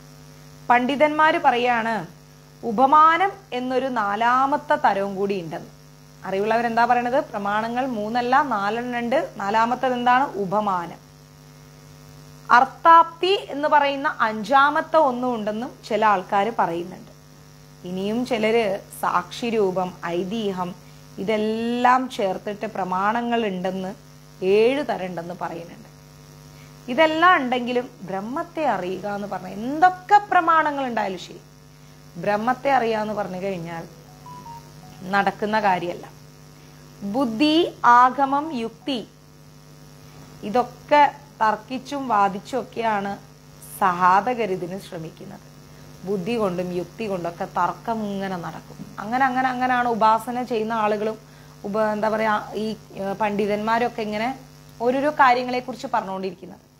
സജ്ജനങ്ങളുടെ ഉദാഹരണങ്ങളിലൂടെ, നമ്മൾ സ്വയം ഉണ്ടാക്കിയ അറിവിലൂടെ അങ്ങനെ കുറേ കാര്യങ്ങൾ ആളുകൾ അങ്ങോട്ടും ഇങ്ങോട്ടൊക്കെ പറയുന്നുണ്ട്. ഇതിൻ്റെ എല്ലാം അപ്പുറത്താണ് ബ്രഹ്മം എന്ന് പറയുന്നത്. ഈ ബ്രഹ്മത്തെ അറിയാന്ന് പറഞ്ഞാലോ പെട്ടെന്ന് നടക്കുന്ന കാര്യമല്ല. സൃഷ്ടിസ്ഥിതി ബ്രഹ്മാവിൽ, സൃഷ്ടി ശക്തി ബ്രഹ്മാവിൽ, സ്ഥിതി വിഷ്ണുവിൽ. സൃഷ്ടി എന്ന് പറഞ്ഞു കഴിഞ്ഞാൽ അത് ബ്രഹ്മദേവനിലാണ്. തിഥി എന്ന് പറഞ്ഞു കഴിഞ്ഞാൽ ആരിലാണ്? വിഷ്ണുവിലാണ്. സംഹാരം എന്ന് പറഞ്ഞാൽ രുദ്രനിലാണ്. പ്രകാശശക്തി അത് സൂര്യനിലാണ്. ഭൂമിയെ താങ്ങാനുള്ള ശക്തി അത് ശേഷനിലാണ്, അനന്തശേഷനിൽ. അതുകൊണ്ടാണ് അത് അനന്തശേഷൻ ഭഗവാനെ താങ്ങിക്കൊണ്ടിരിക്കുന്നത്. എരിക്കാനുള്ള ശക്തി അഗ്നിയിൽ, ചാലകശക്തി വായുവിൽ എന്നൊക്കെ ഒരുപാട് പറയുന്നുണ്ടെങ്കിലും ആദിശക്തിയുടെ രൂപാന്തരങ്ങളാണ് ഇതൊക്കെ.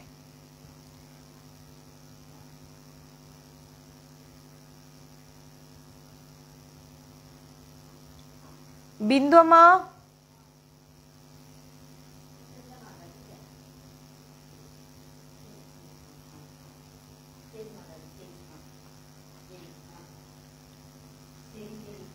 സ്ഥാവര ജംഗമ വസ്തുക്കളിൽ എല്ലാത്തിലും ശക്തി പ്രവർത്തിക്കുന്നുണ്ട്. മനസ്സിലായില്ലേ? കുണ്ടലിനി ശക്തിയില്ലാത്ത ശിവൻ വെറും പിണം മാത്രം. ബ്രഹ്മാദി സ്തംഭ പര്യന്തം ശക്തിയുടെ പ്രഭാവം ദൃശ്യമാണ്. എല്ലാം ഡീറ്റെയിൽ ആയി പറഞ്ഞുതരാം. ശക്തിഹീനമായിരിക്കുന്ന ജഡവസ്തു, അതായത് ശക്തിയില്ലാത്ത ഒരു വസ്തു, അത് ഒന്നിനും കൊള്ളില്ല. അതായത് ഈ ശക്തി എന്ന് പറഞ്ഞാൽ ദേവിയാണ്. ആ ദേവിയുടെ അനുഗ്രഹമില്ലാത്തത് ഒന്നിനും കൊള്ളില്ല എന്ന് പറയുന്നത്. എല്ലായിടത്തും നിറഞ്ഞു വിളങ്ങുന്ന ആ ശക്തിയെയാണ് വിദ്വാൻമാർ എന്തെന്ന് വിളിക്കുന്നത്? ബ്രഹ്മം എന്ന് പറഞ്ഞു വിളിക്കുന്നത്. മനസ്സിലാവുന്നുണ്ട്? ഈ ബ്രഹ്മം ഇല്ലെങ്കിൽ ബ്രഹ്മദേവനും ഒന്നിനും കൊള്ളില്ല, മഹാദേവനും ഒന്നിനും കൊള്ളില്ല. ബ്രഹ്മദേവൻ ഇല്ല, എന്താ പറയാ, ബ്രഹ്മമില്ലെങ്കിൽ ഒന്നിനും കൊള്ളില്ല. എല്ലാം ജഡവസ്തുക്കളാണ്. വിഷ്ണുവിൽ സാത്വിക ശക്തി, ബ്രഹ്മാവിൽ രാജസ ശക്തി, രുദ്രനിൽ താമസ ശക്തി, ഓക്കെ, എന്നിവ ഉള്ളത് കൊണ്ടാണ് ത്രിമൂർത്തികൾ കർമ്മം ചെയ്തുകൊണ്ടിരിക്കുന്നത്. മനസ്സിലാവുന്നുണ്ടോ? എന്താ പറയുന്നത്? വിഷ്ണുവില് സാത്വിക ശക്തിയും ബ്രഹ്മാവിൽ രാജസ ശക്തിയും രുദ്രനിൽ താമസ ശക്തിയും ഉള്ളത് കൊണ്ടാണ് ത്രിമൂർത്തികൾ കർമ്മം ചെയ്തുകൊണ്ടിരിക്കുന്നത്. ശക്തിയാണ് ബ്രഹ്മാണ്ടങ്ങളെ ഉണ്ടാക്കുന്നതും ഇല്ലാതാക്കുന്നതും. എല്ലാ ബ്രഹ്മാണ്ടങ്ങളെ ഉണ്ടാക്കുന്നതും ഇല്ലാതാക്കുന്നതും എന്താണ്? ശക്തിയാണ്. ശക്തിയുടെ ആ ഒരു പ്രഭാവം ഇല്ലെങ്കിൽ ദേവതകളൊന്നും തന്നെ അവരവരുടെ കർമ്മം ചെയ്യില്ല. അതിലവർക്ക് ഇഷ്ടമുണ്ടാവില്ല.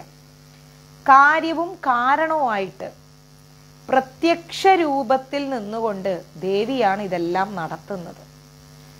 സഗുണ നിർഗുണ സ്വരൂപങ്ങൾ അമ്മയ്ക്കുണ്ട്. ഓക്കെ, രാഗികൾക്ക് സഗുണവും വിരാഗികൾക്ക് നിർഗുണവുമാണ്. അതായത് നന്നായി ജീവിക്കുന്നവരോട് അമ്മ നല്ല രീതിയിൽ നിൽക്കും. അലമ്പ് സ്വഭാവം എടുത്തു കഴിഞ്ഞാൽ ഭഗവതി വെറുതെ വിടില്ല. ദാരികനെ എങ്ങനെ കൊയ്തെടുത്തോ അതിന്റെ 100 മടങ്ങ് അങ്ങോട്ട് കൊയ്തെടുക്കും. ഓക്കെ, അനുയോജ്യമായിരിക്കുന്ന സാധനാ മാർഗങ്ങൾ, അമ്മ ഇവിടെ നിന്ന് സംസാരിക്കും. അനുയോജ്യമായിരിക്കുന്ന സാധനാ മാർഗങ്ങൾ എന്നാണ് വിദ്വാൻമാർ പറഞ്ഞിരിക്കുന്നത്. സാധകർക്ക് ധർമാർത്ഥ കാമമോക്ഷങ്ങൾ നൽകാൻ സദാ സന്നദ്ധയാണ് ദേവി. സാധകർക്ക് ധർമാർത്ഥ കാമമോക്ഷങ്ങൾ സദാ അമ്മ ഭഗവതി നൽകും. മൂഢന്മാർക്കാണെങ്കിലോ ശക്തി സ്വരൂപിണിയായിരിക്കുന്ന അമ്മയെ ആരാ?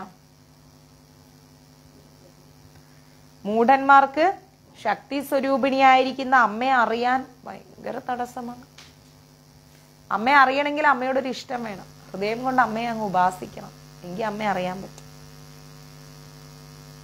എന്നാൽ ആ ശക്തിയെ അറിഞ്ഞവർ മറ്റുള്ളവരെ തെറ്റിദ്ധരിപ്പിക്കാനും പോകാറുണ്ട്. മനസ്സിലായില്ലേ?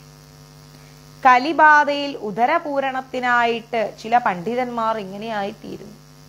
കലി കൊണ്ട് ചില ആൾക്കാര് അമ്മയെക്കുറിച്ചൊക്കെ പറയുന്നത് വേറെ രീതിയിലാണ്.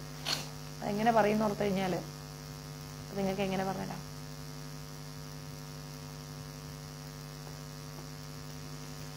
ചില ആൾക്കാർ പറയും അമ്മയ്ക്ക് ഭഗവതി ഇങ്ങനെയാണ്, എന്താ പറയാ, ഡ്രസ്സ് ഇടാതെയാണ് ആരാധിക്കേണ്ടത്, ഭഗവതിനെ ഈ രീതിയിലാണ് അഭിസംബോധന ചെയ്യേണ്ടത്, അത് ഇത് അങ്ങനെ നമുക്ക് പറയാൻ എനിക്കിഷ്ടമില്ല. അതൊന്നും. അപ്പൊ അങ്ങനെയൊക്കെ പറയുന്ന കുറെ വിഭാഗം ആൾക്കാരുണ്ട്. അതെല്ലാം വിട്ടുകളയും. ഓക്കെ, അമ്മയുടെ കുറേ ഭാവങ്ങളുണ്ട്. 108 ഭാവങ്ങളും 64 കലകളും അങ്ങനെ മറ്റുമാണ്. അപ്പം അതൊരു ചെറിയ കണക്ക്.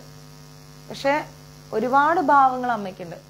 ശക്തിയായി, ശാകംഭരിയായി, ശതാക്ഷിയായി, പാർവതിയായി, സതിയായി, ശ്രീവാണിയായി, ലളിതയായി, അങ്ങനെ പോവും അമ്മ. പക്ഷെ വാർത്താളി, ചാമുണ്ടി, വരാഹി, അങ്ങനെ അങ്ങനെ അങ്ങനെ അങ്ങനെ പോവും. ബഹളാമുഖി, അത് വേറെ അമ്മയുടെ വെർഷൻ. അപ്പം പല ആരാധനാരീതികളും പല രീതിയിലാണ്, പല പല കാര്യങ്ങളിലാണ്. പക്ഷെ അമ്മയെ ചിലർ വളരെ മോശം രീതിയിലൊക്കെ അങ്ങനെയൊക്കെ ഉണ്ട്. അതൊക്കെ വിട്ടുകളയും. നമ്മൾ അമ്മയെ ആരാധിക്കുന്നത് അമ്മയായിട്ടാണ്, ബ്രഹ്മമായിട്ടാണ് അമ്മയെ ആരാധിക്കുന്നത്. മനസ്സിലായില്ലേ? അപ്പോ കലിയുഗത്തിൽ ദേവബാഹ്യമായിരിക്കുന്ന ധർമ്മങ്ങളും മറ്റുമൊക്കെ ഉണ്ടാവും. മറ്റു യുഗങ്ങളില് ഇങ്ങനെയൊന്നും ഉണ്ടാവില്ല. വിഷ്ണുവിന്റെ ഉഗ്ര തപസ്സിലെ ഉപാസനാമൂർത്തിയും, അതായത് ഭഗവാന്റെ ഉഗ്ര തപസ്സിലെ ഉപാസനാമൂർത്തിയും ബ്രഹ്മാവും ശിവനും എന്നു വേണ്ട എല്ലാ ദേവന്മാരുടെയും ധ്യാനം ആരെയാണോ ധ്യാനിക്കുന്നത് ആ ദേവിയാണ് ആദിപരാശക്തി. മനസ്സിലായില്ലേ? ആ പരാശക്തിയുടെ കൃപയിലൂടെയാണ് ഇവരെല്ലാവരും നിലനിന്ന് പോകുന്നത്. പരാപ്തരയായിരിക്കുന്ന ബ്രഹ്മം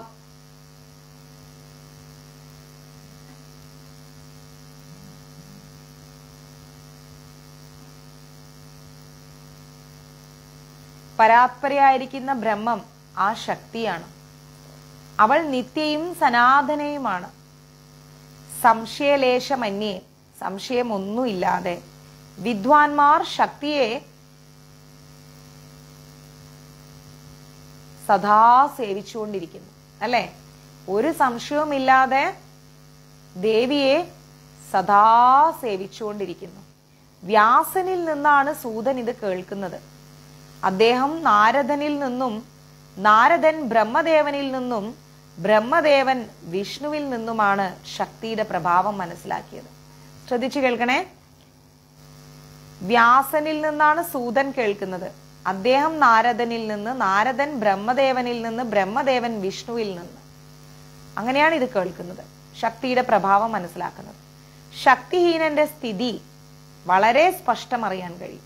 അതായത് ദേവിയുടെ അനുഗ്രഹം ഇല്ലാത്ത ഒരാളുടെ കാര്യം പെട്ടെന്ന് നമുക്ക് അറിയാൻ പറ്റും. ആൾ എന്തൊക്കെ പറഞ്ഞാലും ശരി, എത്ര ഭഗവാനെ ആരാധിച്ചാലും ശരി, ഭഗവാന് പോലും ശ്രീമതി രാധാറാണി ഹരേ എന്ന് പറഞ്ഞു കഴിഞ്ഞാൽ അതിന്റെ അപ്പുറത്തേക്ക് ഒരു വാക്കില്ല. അല്ലെ? ഭഗവാൻ പോലും ദേവിയെ അത്രയും ഇമ്പോർട്ടന്റ് ആയിട്ട് കൊണ്ടുനടക്കുന്നു. ആ ദേവിയെ ഇഷ്ടപ്പെടാതെ, ദേവിയെ ആരാധിക്കാതെ അങ്ങനെ നിൽക്കുന്ന ആൾക്കാരെന്ന് പറഞ്ഞു കഴിഞ്ഞാൽ അവരവസാനം വലിയൊരു കുഴിയിലേക്കാണ് പോണത്. മനസ്സിലാവുന്നത്? സർവഭൂതങ്ങളിലും കുടികൊള്ളുന്നത് പരാശക്തിയായ ദേവിയാണ്. അറിവുള്ളവർ മറ്റുള്ളവർ പറഞ്ഞല്ല അവരെ അറിവ് കൊടുക്കുന്നത്. അവർ സ്വാർച്ഛിതമായിരിക്കുന്ന അറിവിലൂടെയാണ് അമ്മയെ അറിയുന്നത്. ആ ഭഗവതിയെ നമ്മൾ ഹൃദയം കൊണ്ട് സ്വമേധയാ അറിയണം. അമ്മയെ നമ്മൾ അറിഞ്ഞേ പറ്റൂ. അമ്മയില്ലാതെ നമ്മളില്ല, ആദി പരാശക്തിയില്ല. ഇപ്പൊ ഞാൻ അറിയുന്നു എൻ്റെ അച്ഛൻ എന്തിനാണ് എൻ്റെ വീട്ടിന്റെ പേരവും പരാശക്തി ഹൗസ് നിർത്തത് എന്ന്. ഇപ്പൊ ഞാൻ അറിയുന്നു. ഇനി സമയത്രയും 10:14, 10:30 സ്റ്റോപ്പ് ചെയ്യൂ കേട്ടോ. ശ്രീമദ് ദേവി ഭാഗവതം 1:9 അധ്യായം. മധുകൈടഭ വധം.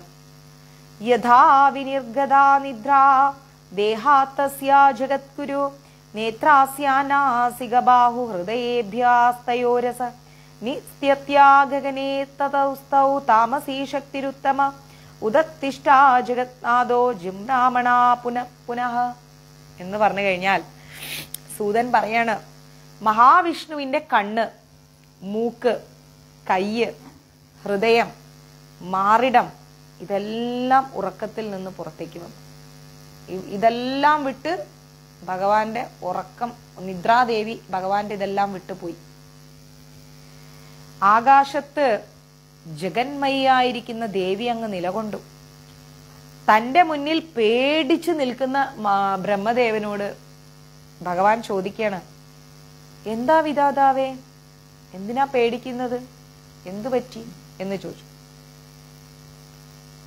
എന്തിനാ അങ്ങിങ്ങനെ പേടിച്ചുകൊണ്ടിരിക്കണത്? ഉടനെ ഈ ചോദ്യം ചോദിച്ച് തീർക്കുന്നതിനേക്കാളും മുമ്പേ ബ്രഹ്മദേവൻ പറഞ്ഞു, അയ്യോ മഹാപ്രഭു, ആ മധുകൈടഭന്മാർ എന്നെ കൊല്ലാൻ ഓടി വരുന്നുണ്ടേ എന്ന് പറഞ്ഞു. അപ്പോ വിഷ്ണു പറഞ്ഞു, അങ്ങേ കൊല്ലാൻ മധുകൈടഭന്മാര് വരുന്നുണ്ടോ, എങ്കിൽ ഞാൻ അവരെ വകവരുത്തുന്നു പറഞ്ഞു. ഉറപ്പ് കൊടുത്ത് ബ്രഹ്മദേവന്.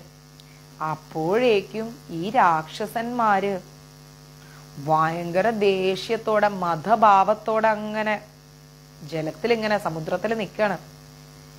എന്തിനാണ് ഇയാളുടെ അടുത്തേക്ക് വന്നത്, ഇവിടെ വെച്ച് തന്നെ കൊന്നുകളയാം എന്നും പറഞ്ഞ് അവര് വീമ്പ് പറഞ്ഞ് നിൽക്കാണ്. നിന്നെ കൊന്നു കഴിഞ്ഞ് സർപ്പത്തിന്റെ മെത്തയിൽ കിടക്കുന്ന ഇവനെയും കൊന്നുകളയണമെന്ന് മധുകൈടഭന്മാര് പറയാണ്.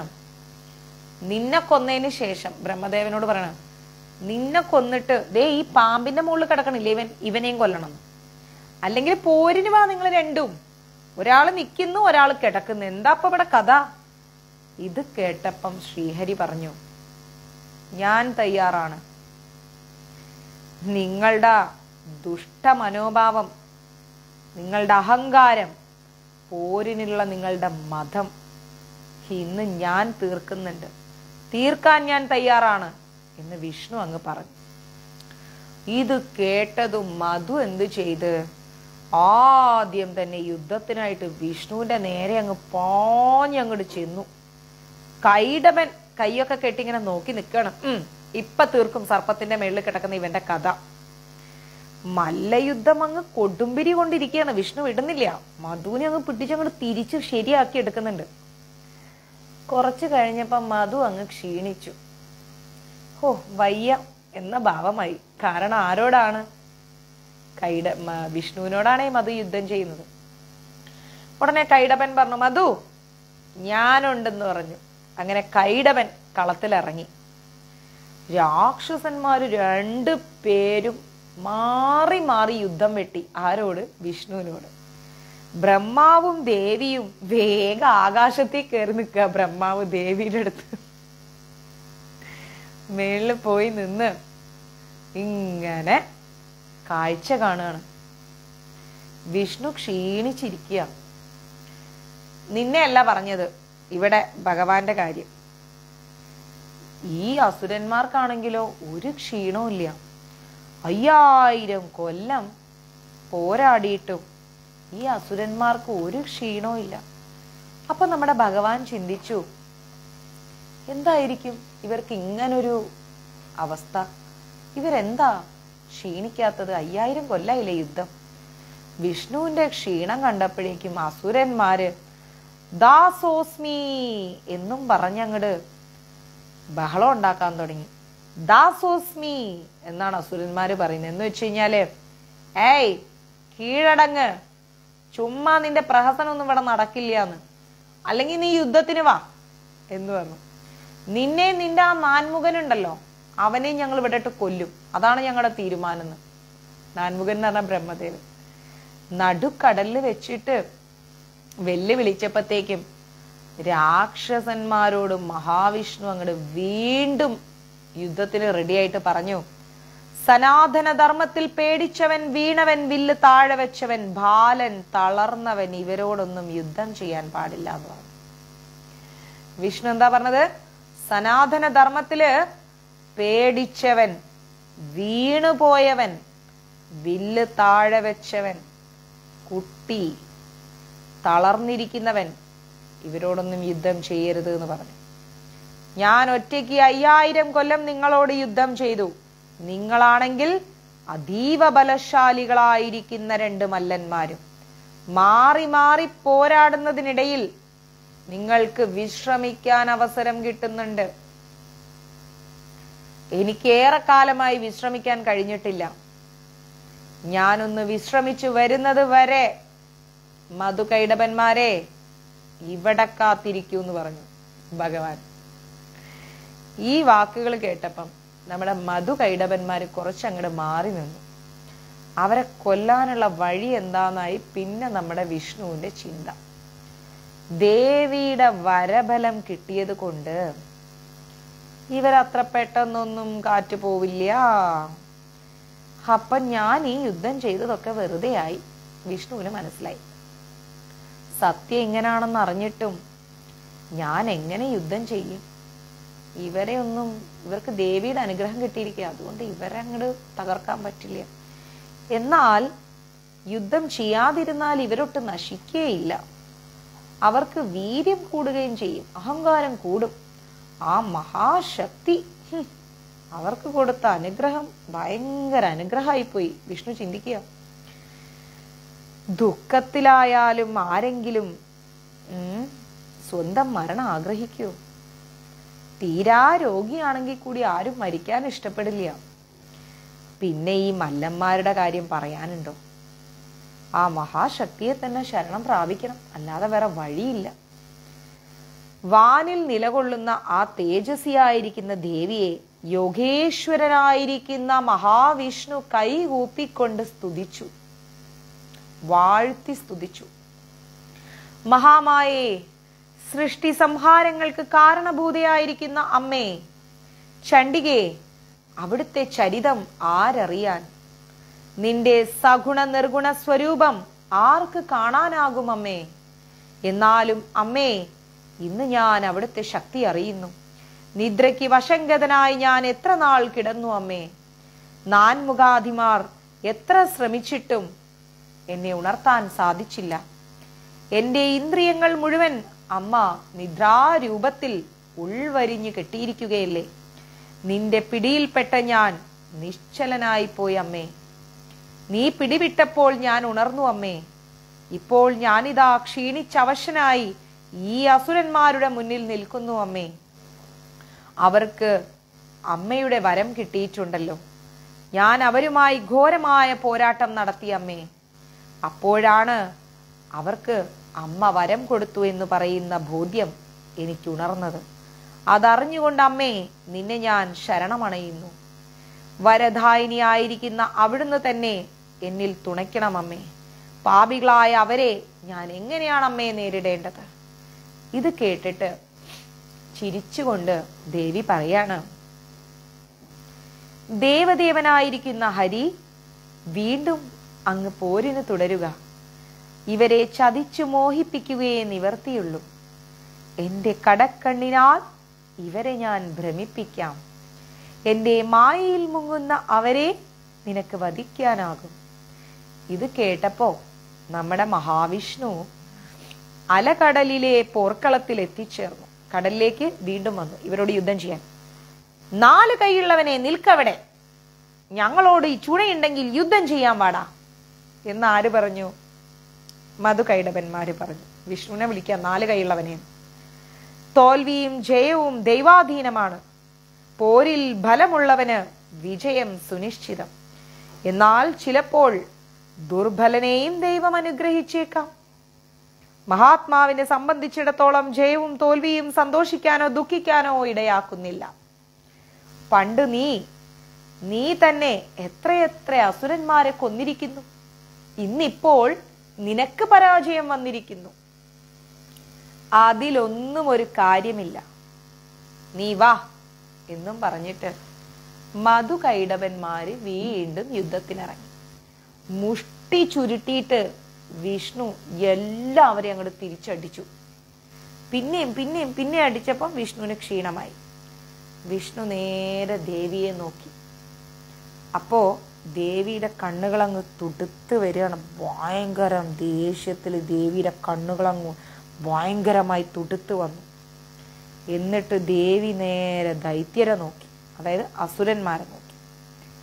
പ്രേമപാരിവശ്യത്തോടെ ദേവി ഒന്ന് ചിരിച്ചു, നല്ല പ്രേമത്തോടെ ഒന്ന് ചിരിച്ചു. പൂവമ്പന്റെ ശരമേറ്റ പോലെ ദേവീ വദനം, അതായത് കാമദേവന്റെ ശരം കിട്ടിയതുപോലെ ദേവിയുടെ മുഖം കണ്ടിട്ട് അവരുടെ മോഹം അങ്ങ് ഉണർന്നു. മാരാപരശയായി ദേവിയുടെ ആ സുന്ദരമായിരിക്കുന്ന മുഖം കണ്ടപ്പം അവരെല്ലാം മറന്നങ്ങ് നിൽക്കുകയാണ്. മല്ലന്മാര് മോഹത്തിൽ കുടുങ്ങിയെന്നറിഞ്ഞു ആര്? വിഷ്ണു. ഉടനെ ശ്രീഹരി അവരോട് അഭീഷ്ട വരം, നിങ്ങൾക്ക് ഇഷ്ടമുള്ള വരം എന്താണ് വേണ്ടത് എന്ന് ചോദിച്ചു. ഞാൻ ഒരുപാട് പേരോട് യുദ്ധം ചെയ്തിട്ടുണ്ട്. വിഷ്ണു പറയാണ്, ഞാൻ ഒരുപാട് പേരോട് യുദ്ധം ചെയ്തിട്ടുണ്ട്. എന്നാൽ നിങ്ങളോളം വീരന്മാരെ ഇതുവരെ ഞാൻ കണ്ടിട്ടില്ല. നിങ്ങൾ ചേട്ടനും അനിയനും അനുപമ ബലത്തിനുടമകളാണ്. ഞാൻ സംപ്രീതനായിരിക്കുന്നു. നിങ്ങൾക്ക് എന്ത് വരമാ വേണ്ടത്?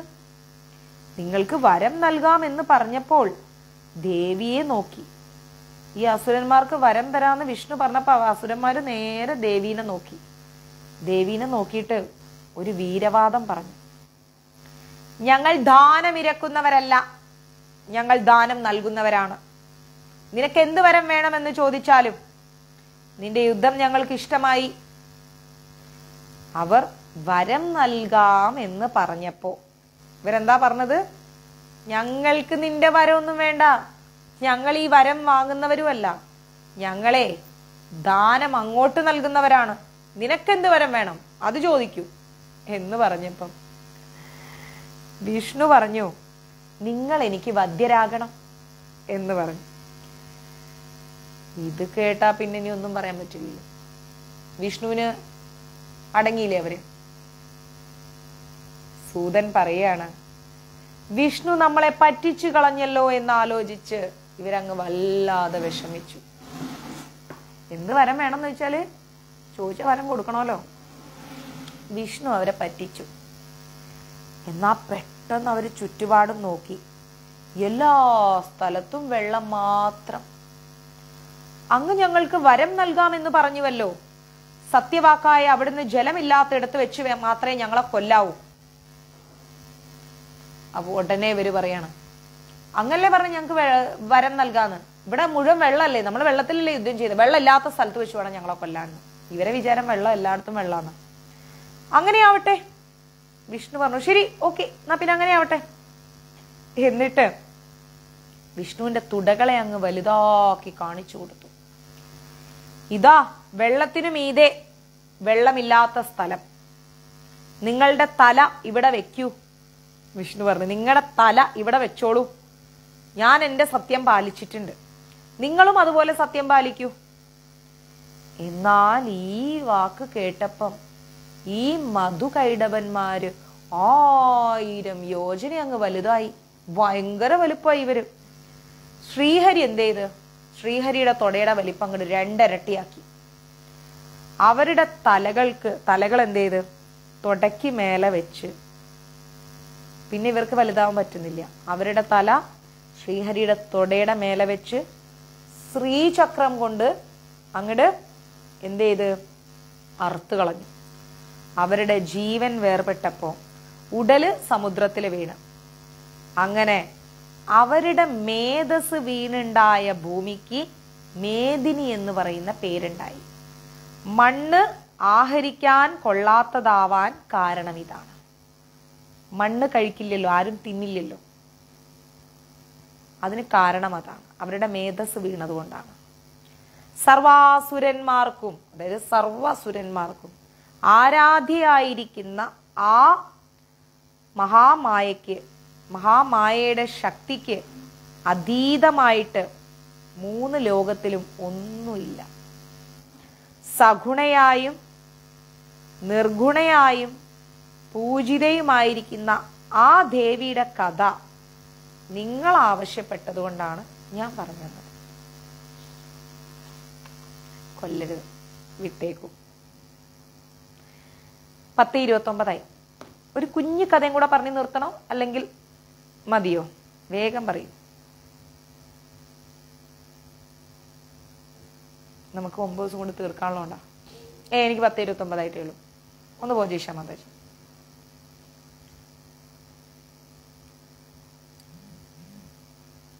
വേഗം പറയും.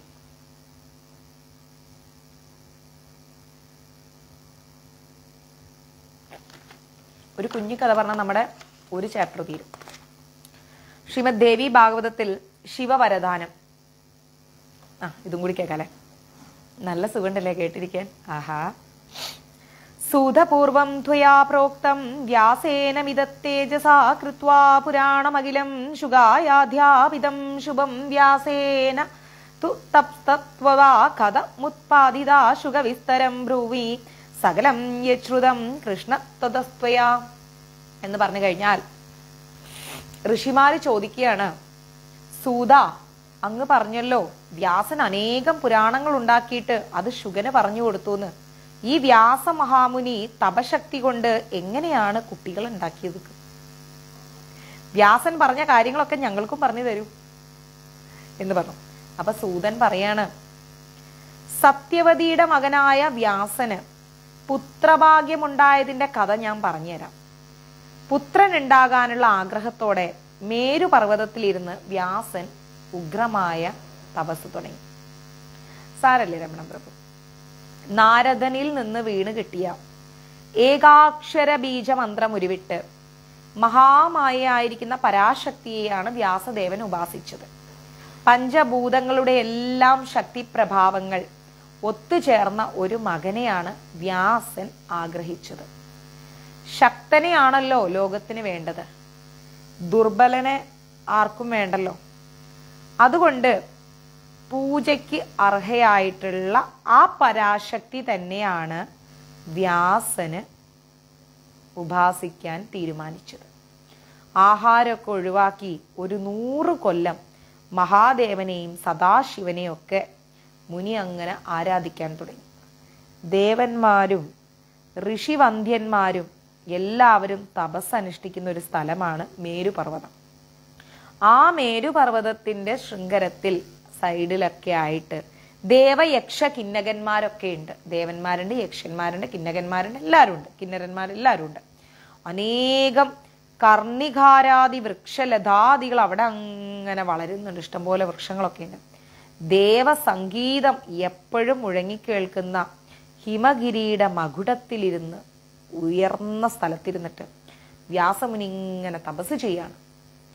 ആ തപസ് ചെയ്യുന്ന വ്യാസമുനിയുടെ പേര് ലോകം മുഴുവൻ അങ്ങോട്ട് പരന്നു. അദ്ദേഹത്തിന്റെ ജഡയുടെ ശക്തി കൊണ്ട് ആ ജഡ എന്താണ് അഗ്നിവർണമായി തീർന്നു. ഇങ്ങനെ ആ ഒരു ഉഗ്ര തപസ് കണ്ടപ്പോൾ നമ്മുടെ ഇന്ദ്രൻ ഭയന്നു, പേടിച്ചിട്ട് നേരെ മഹാദേവനെ ചെന്ന് കണ്ടു. അപ്പൊ മഹാദേവൻ പറഞ്ഞു, നീ എന്തിനാണ് പേടിക്കുന്നത്? താപസന്മാരോടൊന്നും ദേഷ്യം തോടാൻ പാടില്ല, തപസ് അനുഷ്ഠിക്കുന്നവരോടൊന്നും ദേഷ്യം തോന്നരുത്. ഞാൻ ശക്തിയുക്തനാണെന്ന് കണ്ടിട്ടാണ് ഋഷികൾ എന്നെ ആരാധിക്കുന്നത്, മനസ്സിലായില്ലേ? മാത്രമല്ല മറ്റുള്ളവർക്ക് ഇഷ്ടമല്ലാത്ത കാര്യങ്ങളൊന്നും ഈ താപസന്മാര് ചെയ്യില്ല. പിന്നെ നീ എന്തിനാ പേടിക്കുന്നത്? വ്യാസൻ മകനെ കിട്ടാനാണ് പ്രാർത്ഥിച്ചുകൊണ്ടിരിക്കുന്നത്, തപസ് ചെയ്യുന്നത്. 100 വർഷങ്ങളായിട്ട് തപസ്സിലിരിക്കുന്ന അദ്ദേഹത്തിന്റെ ആഗ്രഹം ഞാൻ സാധിപ്പിച്ചു കൊടുക്കാൻ പോവാണ് ഇന്ദ്ര. സർവ്വലോകത്തിനും പ്രിയപ്പെട്ടിരിക്കുന്ന നല്ല പേരും പ്രശസ്തിയുള്ള മഹാ തേജസ്വിയായിരിക്കുന്ന ഒരു മകൻ വ്യാസദേവൻ ഉടനെ വരും ഇന്ദ്ര. പരമശിവൻ ഇതും പറഞ്ഞിട്ട് നേരെ നമ്മുടെ വ്യാസദേവന്റെ അടുത്തെത്തി. ഈ ഒരു കാര്യം പറഞ്ഞുകൊണ്ട് അദ്ദേഹം അനുഗ്രഹവും കൊടുത്തു. ശൂലപാണിയെ, അതായത് മഹാദേവനെ നമസ്കരിച്ച് അനുഗ്രഹം വാങ്ങി മുനി നേരെ ആശ്രമത്തിലേക്ക് പോയി. അഗ്നിക്കായി അരണി കടയവേ അദ്ദേഹത്തിന്റെ പുത്രോത്പാദന വാജ്ഞ അങ്കുരിച്ചു, അതായത് കുഞ്ഞുണ്ടാവാൻ. അരണികൾ കടയുമ്പോൾ അഗ്നി എന്നതുപോലെ എനിക്കൊരു പുത്രൻ ഉണ്ടായി വരണമെങ്കിൽ ഉചിതമായൊരു പുത്രാരണി എനിക്കില്ലല്ലോ എന്ന് അദ്ദേഹം വിഷമിച്ചു. പതിഭക്തിയുള്ള കുലീനയായ ഒരുവളെ എനിക്ക് കിട്ടിയാലും, അതായത് മകനുണ്ടാവും, പക്ഷെ എനിക്കൊരു നല്ല ഭാര്യ. അപ്പം പതിഭക്തിയുള്ള, അതായത് ഭർത്താവിനെ അത്രയും സ്നേഹിക്കുന്ന, ഭക്തിയോടുകൂടി ആദരിക്കുന്ന കുലീനയായ ഒരുവളെ കിട്ടിയാലും അവളെ എനിക്ക് സഹധർമ്മിണിയാക്കണം. അതൊരു നിത്യബന്ധമല്ലേ, ഇന്നൊന്നും നിലനിൽക്കുന്ന ഒരു ബന്ധമല്ലേ? സാക്ഷാൽ മഹാദേവൻ പോലും പെണ്ണാകുന്ന കെട്ടിൽ പെട്ടിരിക്കുകയല്ലേ? പെണ്ണ് കെട്ടിയ കെട്ടിലാണ് മഹാദേവൻ പോലും നിൽക്കുന്നത്. ദുർഘടമായ ദാമ്പത്യം ഞാൻ എങ്ങനെ ദഹിക്കും? വ്യാസൻ ചിന്തിക്കണം, അയ്യോ മഹാദേവനെ പോലും ദേവി പിടിച്ച് കെട്ടിവെച്ചിരിക്കുകയാണ്, ദുർഘടമായിരിക്കുന്ന ഈ ദാമ്പത്യം എങ്ങനെയാണ് ഞാൻ മുന്നോട്ട് കൊണ്ടുപോണത്? ഇങ്ങനെ ആലോചിച്ചുകൊണ്ടിരിക്കെ അദ്ദേഹം ദിവ്യമായിരിക്കുന്ന ഒരു ഘൃതാജിയെ ആകാശത്ത് കണ്ടു. താപസനെങ്കിൽ കൂടിയും മുനിക്ക് ആ സ്ത്രീയോടൊരാഗ്രഹം തോന്നി. ആകാശത്ത് കണ്ട ഇവളെ പരിഗ്രഹിച്ചാൽ എന്നെ മറ്റു താപസന്മാര്, ഇവളെ ഞാനിപ്പം സ്വന്തമാക്കി അവളുടെ കൂടെ പോയാൽ മറ്റു തപസ്സനുഷ്ഠിക്കുന്ന ആൾക്കാര് 100 കൊല്ലം തപസ് ചെയ്ത ഞാൻ കാമത്തിൽ പെട്ടു എന്ന് പറയില്ലേ? ഹോ, അവരെന്നെ പരിഹസിക്കില്ലേ ആര് ചിന്തിക്കുന്നു? വ്യാസൻ ചിന്തിക്കുന്നു. എങ്കിലും ധർമ്മത്തിന്റെ മുന്നിൽ കടക്കാനാവാത്ത വിധത്തിൽ കാമം എന്നെ വല്ലാതെ അങ്ങ് പിടികൂടിയിരിക്കുകയാണ്. ഇതൊക്കെ ഉണ്ടെങ്കിലും അവളോട് എനിക്ക് ഒരു ഇത്. വ്യാസദേവൻ: പുത്രലാഭം ഗൃഹസ്ഥന്മാർക്ക് സൗഖ്യം നൽകുന്നു. മകനുണ്ടെങ്കിൽ അത് ഗൃഹസ്ഥരായിട്ടിരിക്കുന്ന ആൾക്കാർക്ക് സമാധാനവും സുഖവുമാണ്. അല്ല, ഇന്നത്തെ കാലമല്ല കേട്ടോ പറയും. ഇന്നത്തെ കാലത്ത് ആൺകുട്ടികളുണ്ടെങ്കിൽ എൻ്റെ അമ്മമാരുടെ അച്ഛന്മാരുടെ ഉറക്കം പോകും. മാത്രമല്ല ജ്ഞാനികൾക്ക് മോക്ഷപ്രദവുമാണെന്ന് കേട്ടിട്ടുണ്ട്. ഈ ദേവകന്യകയിൽ നിന്നും ഈ സുഖങ്ങളെല്ലാം കിട്ടുമോ എന്ന് സംശയമാണ്. ഉർവശി എന്ന അപ്സരസിനാൽ പുരൂരവസ് വഞ്ചിതനായ കഥ ഞാൻ നാരദനിൽ നിന്നുമാണ് കേട്ടത്. ആര് പറഞ്ഞു? നമ്മുടെ വ്യാസദേവൻ. Okay, clear? ബാക്കി നാളെ.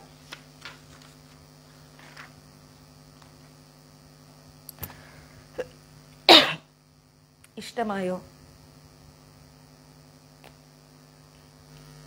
ഓക്കെ ആണോ?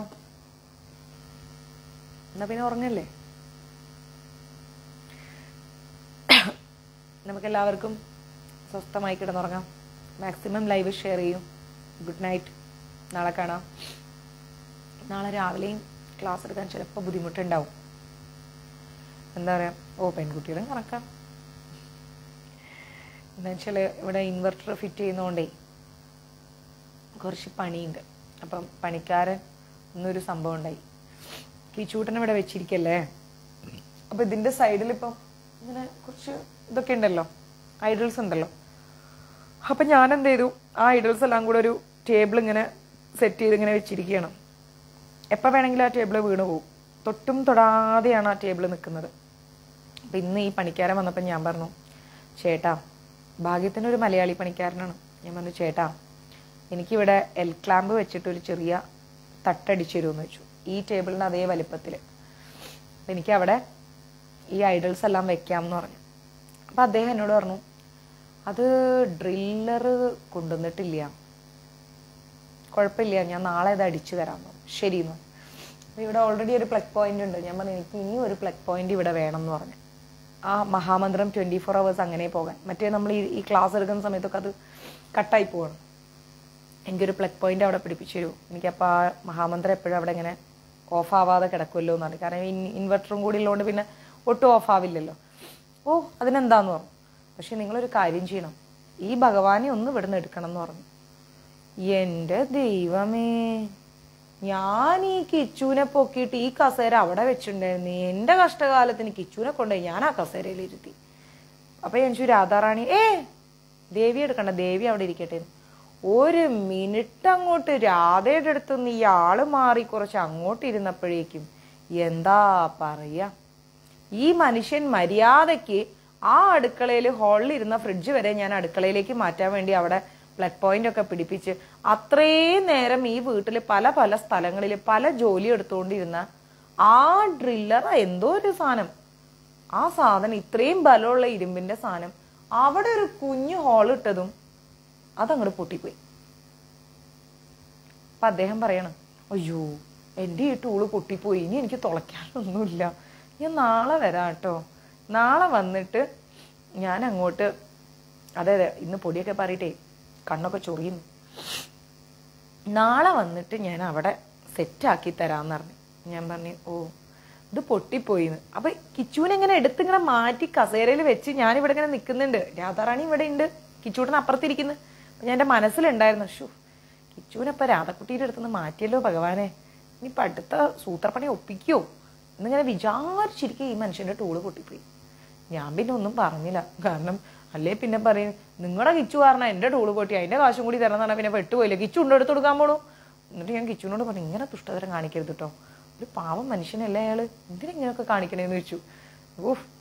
ഞാൻ എന്നിട്ട് ഇവിടെ തന്നെ കൊണ്ടിരുത്തി, ഇന്ന് അവിടെ തന്നെ ഇരുന്നോ, നാളെ ആകുമ്പോൾ രണ്ടാളെയും കൂടി എടുത്തിട്ട് ഞാൻ ബെഡിൽ കൊണ്ടുവച്ചോളാം, നിങ്ങൾ അവിടെ കിടക്ക്, അവിടുത്തെ പണിയൊന്നും എനിക്ക് തീർക്കാൻ അനുവദിക്കണം എന്ന് പറഞ്ഞു. പുള്ളി എന്നോടൊന്ന് നാളെ രാവിലെ 10:30 കഴിഞ്ഞിട്ട് വരാമെന്ന് പറഞ്ഞു. അതേപോലെ ഈ ബിന്ദുമ്മ ഇന്നലെ കിച്ചുവിൻ്റെ പാല് വന്നു. എന്നാ പിന്നെ എന്നോടൊന്ന് പറഞ്ഞൂടെ പാല് വന്നിട്ടുണ്ടെന്ന്. ഞാൻ നോക്കുമ്പോൾ പാലില്ല. ഷോ, പാല് എത്തിയില്ലല്ലോ എന്നാലോചിച്ചുകൊണ്ട് ഞാനിരിക്കുക. ഈ ബിന്ദുമ്മ എന്ത് ചെയ്ത് പാൽ അങ്ങനെ കൊണ്ടുപോയി ഫ്രിഡ്ജിൽ വെച്ചു. ഞാൻ അറിഞ്ഞില്ല. രാത്രി ഹാരമൊക്കെ അണിഞ്ഞ് എല്ലാം കഴിഞ്ഞ് ഞങ്ങൾ ഇവിടെ ഇരിക്കുമ്പോൾ എൻ്റെ കൃഷ്ണ എന്തോ പറയാനാ, ഇട്ട് കൊടുത്ത മാലയെല്ലാം കൂടി വലിച്ചു പിടിച്ച് താഴെ ഇട്ട് വിളക്കൊക്കെ മറിച്ചിട്ട് സർവ്വതും ഇവിടെ എല്ലാം കൂടെ ചട്ടപ്പട്ടയെന്നും പറഞ്ഞ് മറിച്ചിട്ടിരിക്കുന്നു. ഇരട്ടിപ്പണി. ബിന്ദമ്മയുടെ ചോദിച്ചു, എന്താ ശബ്ദം കേട്ടെ? അതാ അമ്പിളിക്കുട്ടാ മാല വീണു. ഞാൻ പറഞ്ഞു, പാല് എന്ത് ചെയ്യും? പാല് ഫ്രിഡ്ജിലിരിക്കുക. ഞാൻ പറഞ്ഞു, വേഗം തിളപ്പിച്ചോളാൻ പറഞ്ഞു. മാല കൊടുത്തിട്ട് ഞാൻ പറഞ്ഞു, പൊന്ന് കിച്ചു അടങ്ങിയിരിക്കുക, എനിക്ക് വയ്യ കിച്ചു ക്ലീൻ ചെയ്യാൻ, എൻ്റെയാണിത്, ഞാൻ തന്നെ തറയിൽ വീഴും. മാലയൊക്കെ വെച്ചു കൊടുത്ത് ചൂട് പാല് കൊണ്ട് ഞാൻ കുടിക്കി, എത്ര വേണേലും കുടിക്കി എന്ന് പറഞ്ഞു. പിന്നെ ഇതുവരെ മാല വീണിട്ടില്ല. കിച്ചുവിനെ കൊണ്ടുള്ള എന്താ പറയാ കുരുത്തക്കേട് ചില്ലറ കുരുത്തക്കേടല്ല. അടങ്ങിയിരിക്കുന്നു പറഞ്ഞാൽ അടങ്ങിയിരിക്കില്ല. വിശക്കാനോ, ആള് ഡയറ്റിലാ മാതാജിക്ക് അറിയാണ്ടാണ്. രാത്രി ഗോതമ്പപ്പുട്ട്, ഗോതമ്പക്കഞ്ഞി, ഗോതമ്പത്തിന്റെ ചപ്പാത്തി, പിന്നെ വേറെന്താ ബിന്ദുമ്മേ, ചോളം അല്ലേ, ചോളം. ആള് ഡയറ്റിലാണ്. ആളെ മസിലൊക്കെ അങ്ങനെ നിക്കണ്ടേ. ഇനി ഞങ്ങള് കിച്ചുവിനെ ഡയറ്റിൽ ഇരുത്തിയേക്ക. രാത്രിയില് രാവിലെ ആയി കഴിഞ്ഞാൽ ബ്രേക്ക്ഫാസ്റ്റ് ഒരു ദിവസം പുട്ട്, ഒരു ദിവസം ഇഡ്ഡലി, ഒരു ദിവസം ദോശ, ഒരു ദിവസം ഇടിയപ്പം, ഒരു ദിവസം എന്താ ബിന്ദുമ്മേ രാവിലെ ഉപ്പുമാവ്. അത് ബിന്ദുമ്മയുടെ വക ഉപ്പുമാവ്. പിന്നെ ഒരു ദിവസം കൊടുക്കുന്നത് ഗോതമ്പത്തിന്റെ തന്നെ ദോശ, പിന്നെ കൊടുക്കുന്നത് റവ കൊണ്ടുള്ളത് വേറെന്താണ് ഊത്തപ്പം. ഇങ്ങനെ ഡിഫറെന്റ് ഐറ്റം 7 ദിവസങ്ങൾ ഇങ്ങനെ ആൾക്ക് ഉണ്ടാക്കി കൊടുത്തോണ്ടിരിക്കുകയാണ്. 11 മണിയാകുമ്പോഴത്തേക്ക് ആൾക്ക് 3 മണിക്ക് വേറെ കിട്ടുന്നുണ്ട്. പാല്, പഴം, മറ്റേ ഫ്രൂട്ട്സ്, വെണ്ണ, വേറെന്താണ് ഉച്ചക്ക് ചോറ്. ഇന്നത്തെ ഇവിടത്തെ എന്ന് പറഞ്ഞാൽ ചോറ്. വേറെ എന്തൊക്കെ ഉണ്ടായിരുന്നു ബിന്ദുമ്മേ? രസം, തോരൻ, പിന്നെ പപ്പടം, അച്ചാറ്, തൈര്, മോരുകറി, ചമ്മന്തി. ഇതൊക്കെയാണ് ആൾക്ക് ഉച്ചയ്ക്ക് ഇവിടെ. ലാവിഷ് ഫുഡാണ് ഇതൊക്കെ. നമ്മൾ ചട്ടപ്പടയെന്ന് പറഞ്ഞാൽ ഉണ്ടാക്കിയെടുക്കുന്ന കാര്യം ആലോചിച്ച് നോക്ക്. പപ്പടമൊക്കെ നല്ല വൃത്തിയിൽ, അതും കേരള പപ്പടം, അപ്പളമല്ല. ഇതുള്ളിടത്തുനിന്ന് ഞാൻ പോയി മേടിച്ചുകൊണ്ട് വരും. 45 രൂപയാണ് 5-6 പപ്പടത്തിന്. ഇതെല്ലാം ഉണ്ടാക്കി അളിയനും കൊടുത്ത് ഉച്ചയ്ക്ക് അതെല്ലാം കഴിഞ്ഞ് എന്നിട്ട് നമ്മളും കഴിച്ച് 3 മണിയാകുമ്പോൾ വേറെയും കൊടുക്കും ബിസ്ക്കറ്റ്, വെജ് സ്നാക്സുകള്. ഇതൊക്കെ എവിടെ ഉണ്ടെന്ന് വെച്ചാൽ ഞാൻ പോയി മേടിച്ചുകൊണ്ട് വരും. അതൊക്കെ കൊടുത്ത് സന്ധ്യയാകുമ്പോൾ വീണ്ടും കൊടുത്ത് രാത്രി പിന്നെയും കൊടുത്ത് എന്നിട്ട് പിന്നെ ഒരു നേരം പാല് കിട്ടില്ല എന്നും പറഞ്ഞിട്ട് ഇങ്ങനൊക്കെ ചെയ്യാന്ന് പറയുമ്പോൾ എന്ത് ദുഷ്ട സ്വഭാവം നോക്കണേ അല്ലേ. ഞാൻ പറഞ്ഞിട്ടുണ്ട്, ഇനി ഇങ്ങനെ എന്നോട് ദുഷ്ടത്തരം കാണിച്ചാൽ ഞാൻ കൊണ്ടുപോയി ഗുരുവായൂർ വിടും. നോക്കിക്കോ, കിച്ചുവിനെയും കൊണ്ടുപോയി ഗുരുവായൂർ വിടും, ബിന്ദുമ്മനെയും കൊണ്ടുപോയി ഗുരുവായൂർ വിടും. നിങ്ങളെ രണ്ടിനെയും ഞാൻ ഇവിടുന്ന് പറഞ്ഞു വിടും. ഞാൻ സ്വസ്ഥമായി ഇവിടെ ഇരിക്കും, അടങ്ങി ഒതുങ്ങി ഇരുന്നോളാൻ പറഞ്ഞിട്ടുണ്ട്. ആരാ മോനെന്നറിയാമോ? ചില്ലറ സാധനമൊന്നുമല്ല. ഓക്കെ, ഹരേ കൃഷ്ണ, ഗുഡ് നൈറ്റ്. അത് ശരിയാ, ഗോതമ്പ് റവയും കഴിച്ച് കണ്ണനും അടുത്തുനിന്ന്. ഇനി എനിക്ക് അറിഞ്ഞുകൂടെ എന്താ ഉള്ളതെന്ന്. പറ്റുന്നൊക്കെ കൊടുക്കുന്നുണ്ട്. പനീർ കൊടുക്കുന്നുണ്ട്, മറ്റേ എന്താ പറയാ കോളിഫ്ലവർ കൊടുക്കുന്നുണ്ട്. ഇതൊക്കെ അല്ലേ കൊടുക്കാൻ പറ്റൂ. ഇനി എന്ത് കൊടുക്കാൻ? ഇനി എനിക്ക് അറിഞ്ഞുകൂടാ. ഇനി ഞാൻ വല്ല 5 സ്റ്റാർ ഷെഫിനെയും കൊണ്ടുവരേണ്ട വരും. ഇത്രയൊക്കെ ഇവിടെ ഉള്ളൂ, ഇതൊക്കെ തിന്നാ മതി എന്ന് പറഞ്ഞിട്ടുണ്ട്. അതൊക്കെ തിന്ന് മിണ്ടാണ്ട് അവിടെ ഇരുന്നോളാൻ പറഞ്ഞിട്ടുണ്ട്. രാധക്കുട്ടി അത്രയും ഡിസ്റ്റർബ് ചെയ്യുന്നില്ല. ഓക്കെ, ഹരേ കൃഷ്ണ, ഗുഡ് നൈറ്റ്. നാളെ കാണാം.